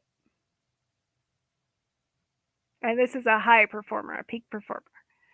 And turned out that he lost it because he sabotaged it because he didn't want to be more successful than his brother. You know? And he's a friend. He's actually not a friend. He's an acquaintance, let's put it that way, who hasn't chosen to leap yet. But As soon as he's willing and ready to leap, I'm here because guess what? In one potent as fuck session, I know we can dissolve and resolve his guilt if and when he's willing to choose it. I don't do anything without your conscious consent. He has to be willing to let it go, and he has to be willing to let it go all the way. And if it's okay if you're not, if you became aware of some shit that's hindering you of why you're not there yet, let me know in the comments or DM me. And guess what? I won't judge you if you're not ready to let it all go or any of it go yet. It's okay. Don't judge yourself. Just like what I would encourage you to do is to date it. Either write it down or type yourself an email or a note or a text message yourself. Or write it down and date it. And put, here's what I discovered is hindering me from being there now. And put what it is. And then put, I'm willing to let go of X amount where you fill in the percentage of it right now. It may be 100%, but guess what? It may not be. And that's okay. It might be 1%, especially if it's trauma related. That's okay. It might be none. That's okay too. Awareness is always the first step. But once you're aware of it, remember now you've got this shit ball you're carrying around. It's like, okay, sooner or later I'm going to get tired of carrying this ball of shit. Yeah, it served me for a while. Yeah, it tried to keep me safe. And now it's safer and easier for me to be free without it, and I'll be lighter without it, and it will be easier to be there now without it. So what if I didn't need this to be safe or get my needs met anymore? What if it was safe for me to let this go all the way, not just 1% or no percent? And what if I could choose that now? If so, would I be willing to?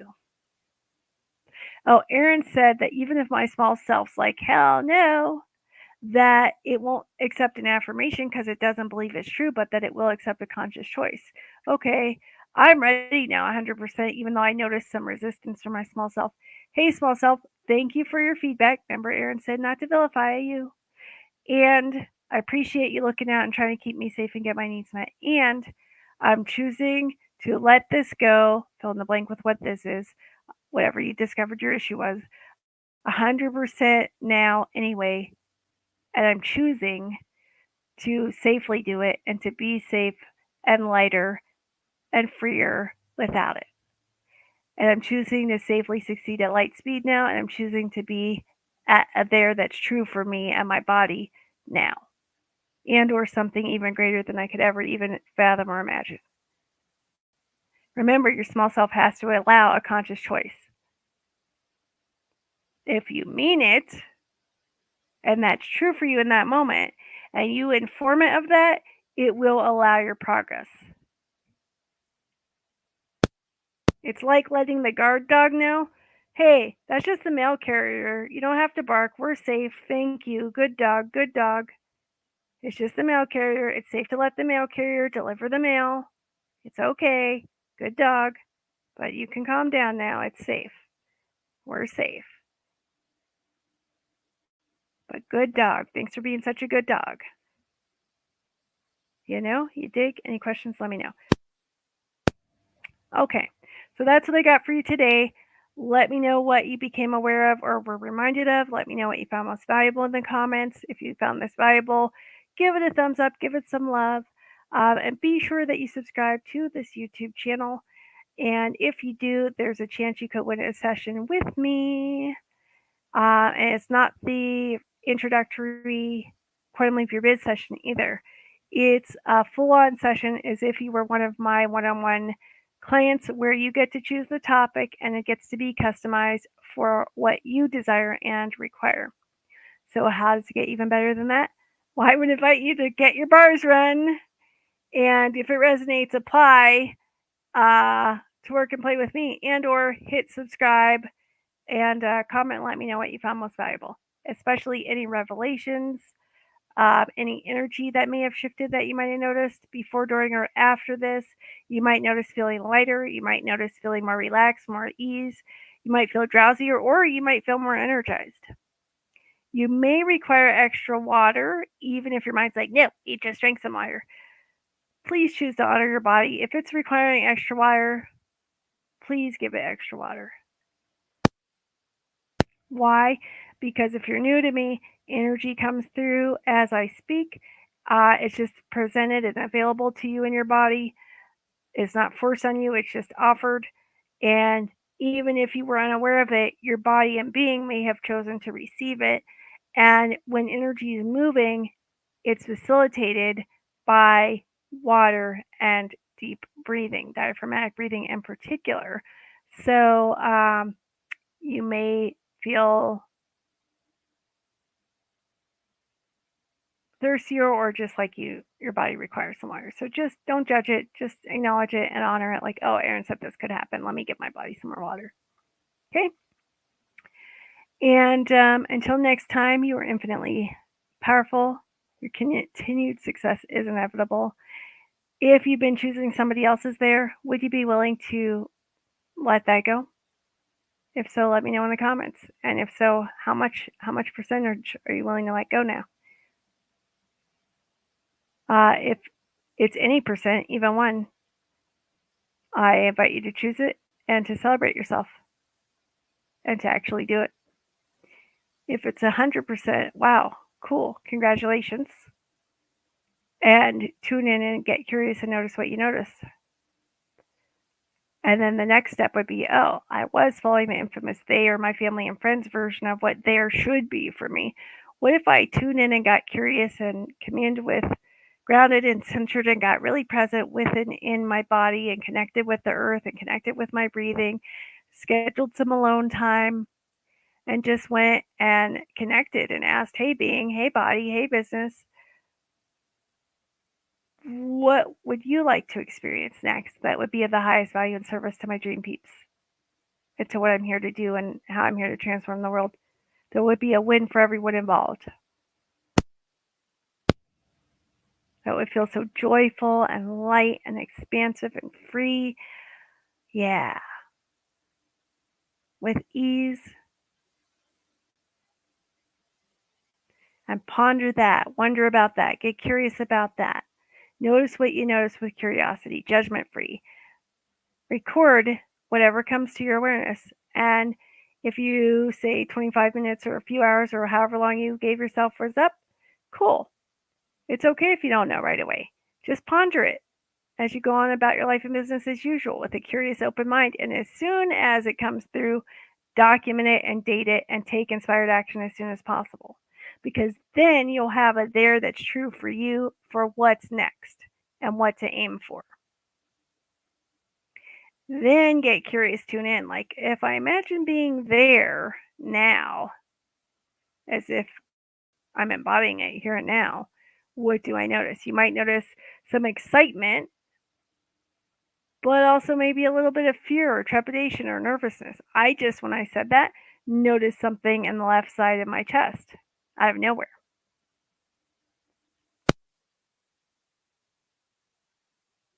You may or may not notice anything. Whatever you notice or don't notice is just right for you. But just get curious, tune in, notice what you notice. Because if you notice anything other than lightness or joy or expansion, if you notice any of that with something like fear or trepidation or nervousness or anxiousness, or your small self's like, yeah, but how? Thank you, small self. We'll cross that bridge when we get there. I'm choosing to put my being in the driver's seat. You can come along for the ride, but get your booty in the back seat. Tune back into the energy, the lightness, the expansion. Do you notice anything else besides that? If so, get curious about it. What is it? Where do you notice it in your body? You may not know what it is, but you may notice something other than lightness, expansion, and joy or love. And if you do, and you want support to transmute it, especially if it's fear or doubt, then I can definitely help you with that, usually in 90 minutes or less in one of my rapid results experiences. And again, the first step toward that is to complete the application at bit.ly/quantumleapyourbiz app that you see on the screen. So again, let me know what's most valuable. Hit like, hit subscribe if you found it valuable. And you know how to get in touch with me. And you know if you'd like to receive, if you're like, I already know what it is, Erin, I just need help with this big ball I've been carrying around, now that I'm aware of it, to transmute it and transform it so it's not diffusing my powerful laser beam and focus, so that I'm not carrying around this big ball of crap that's been hindering me from being there now. Let's go. How soon can we get started? Apply. Make sure if you meet the qualifications on that page. Spoiler alert, it's pretty easy to qualify. Just answer truthfully, be fully present with the application. If you met that qualifications, I will be in touch, and we'll schedule your complimentary Quantum Leap Your Biz session, which is the starting point. And at that point, if I invite you to come work and play with me, and we decide it is just one issue or discover that, then I will likely invite you to come work and play with me in one of my rapid results experiences, where in just 1 to 3 sessions over 30 days, we will transform whatever that main issue is for you that's hindering you from being there now. So how does it get even better than that? Again, I also invite you to have your bars run to find out. It's separate from coming to work and play with me, unless you're going to be in Southern Arizona and you want to have me run your bars for you. But otherwise, you can find a certified bars practitioner or facilitator. Either one can run your bars. You can find us in multiple countries worldwide. Follow the link to learn more about that. All right, until next time, bye for now.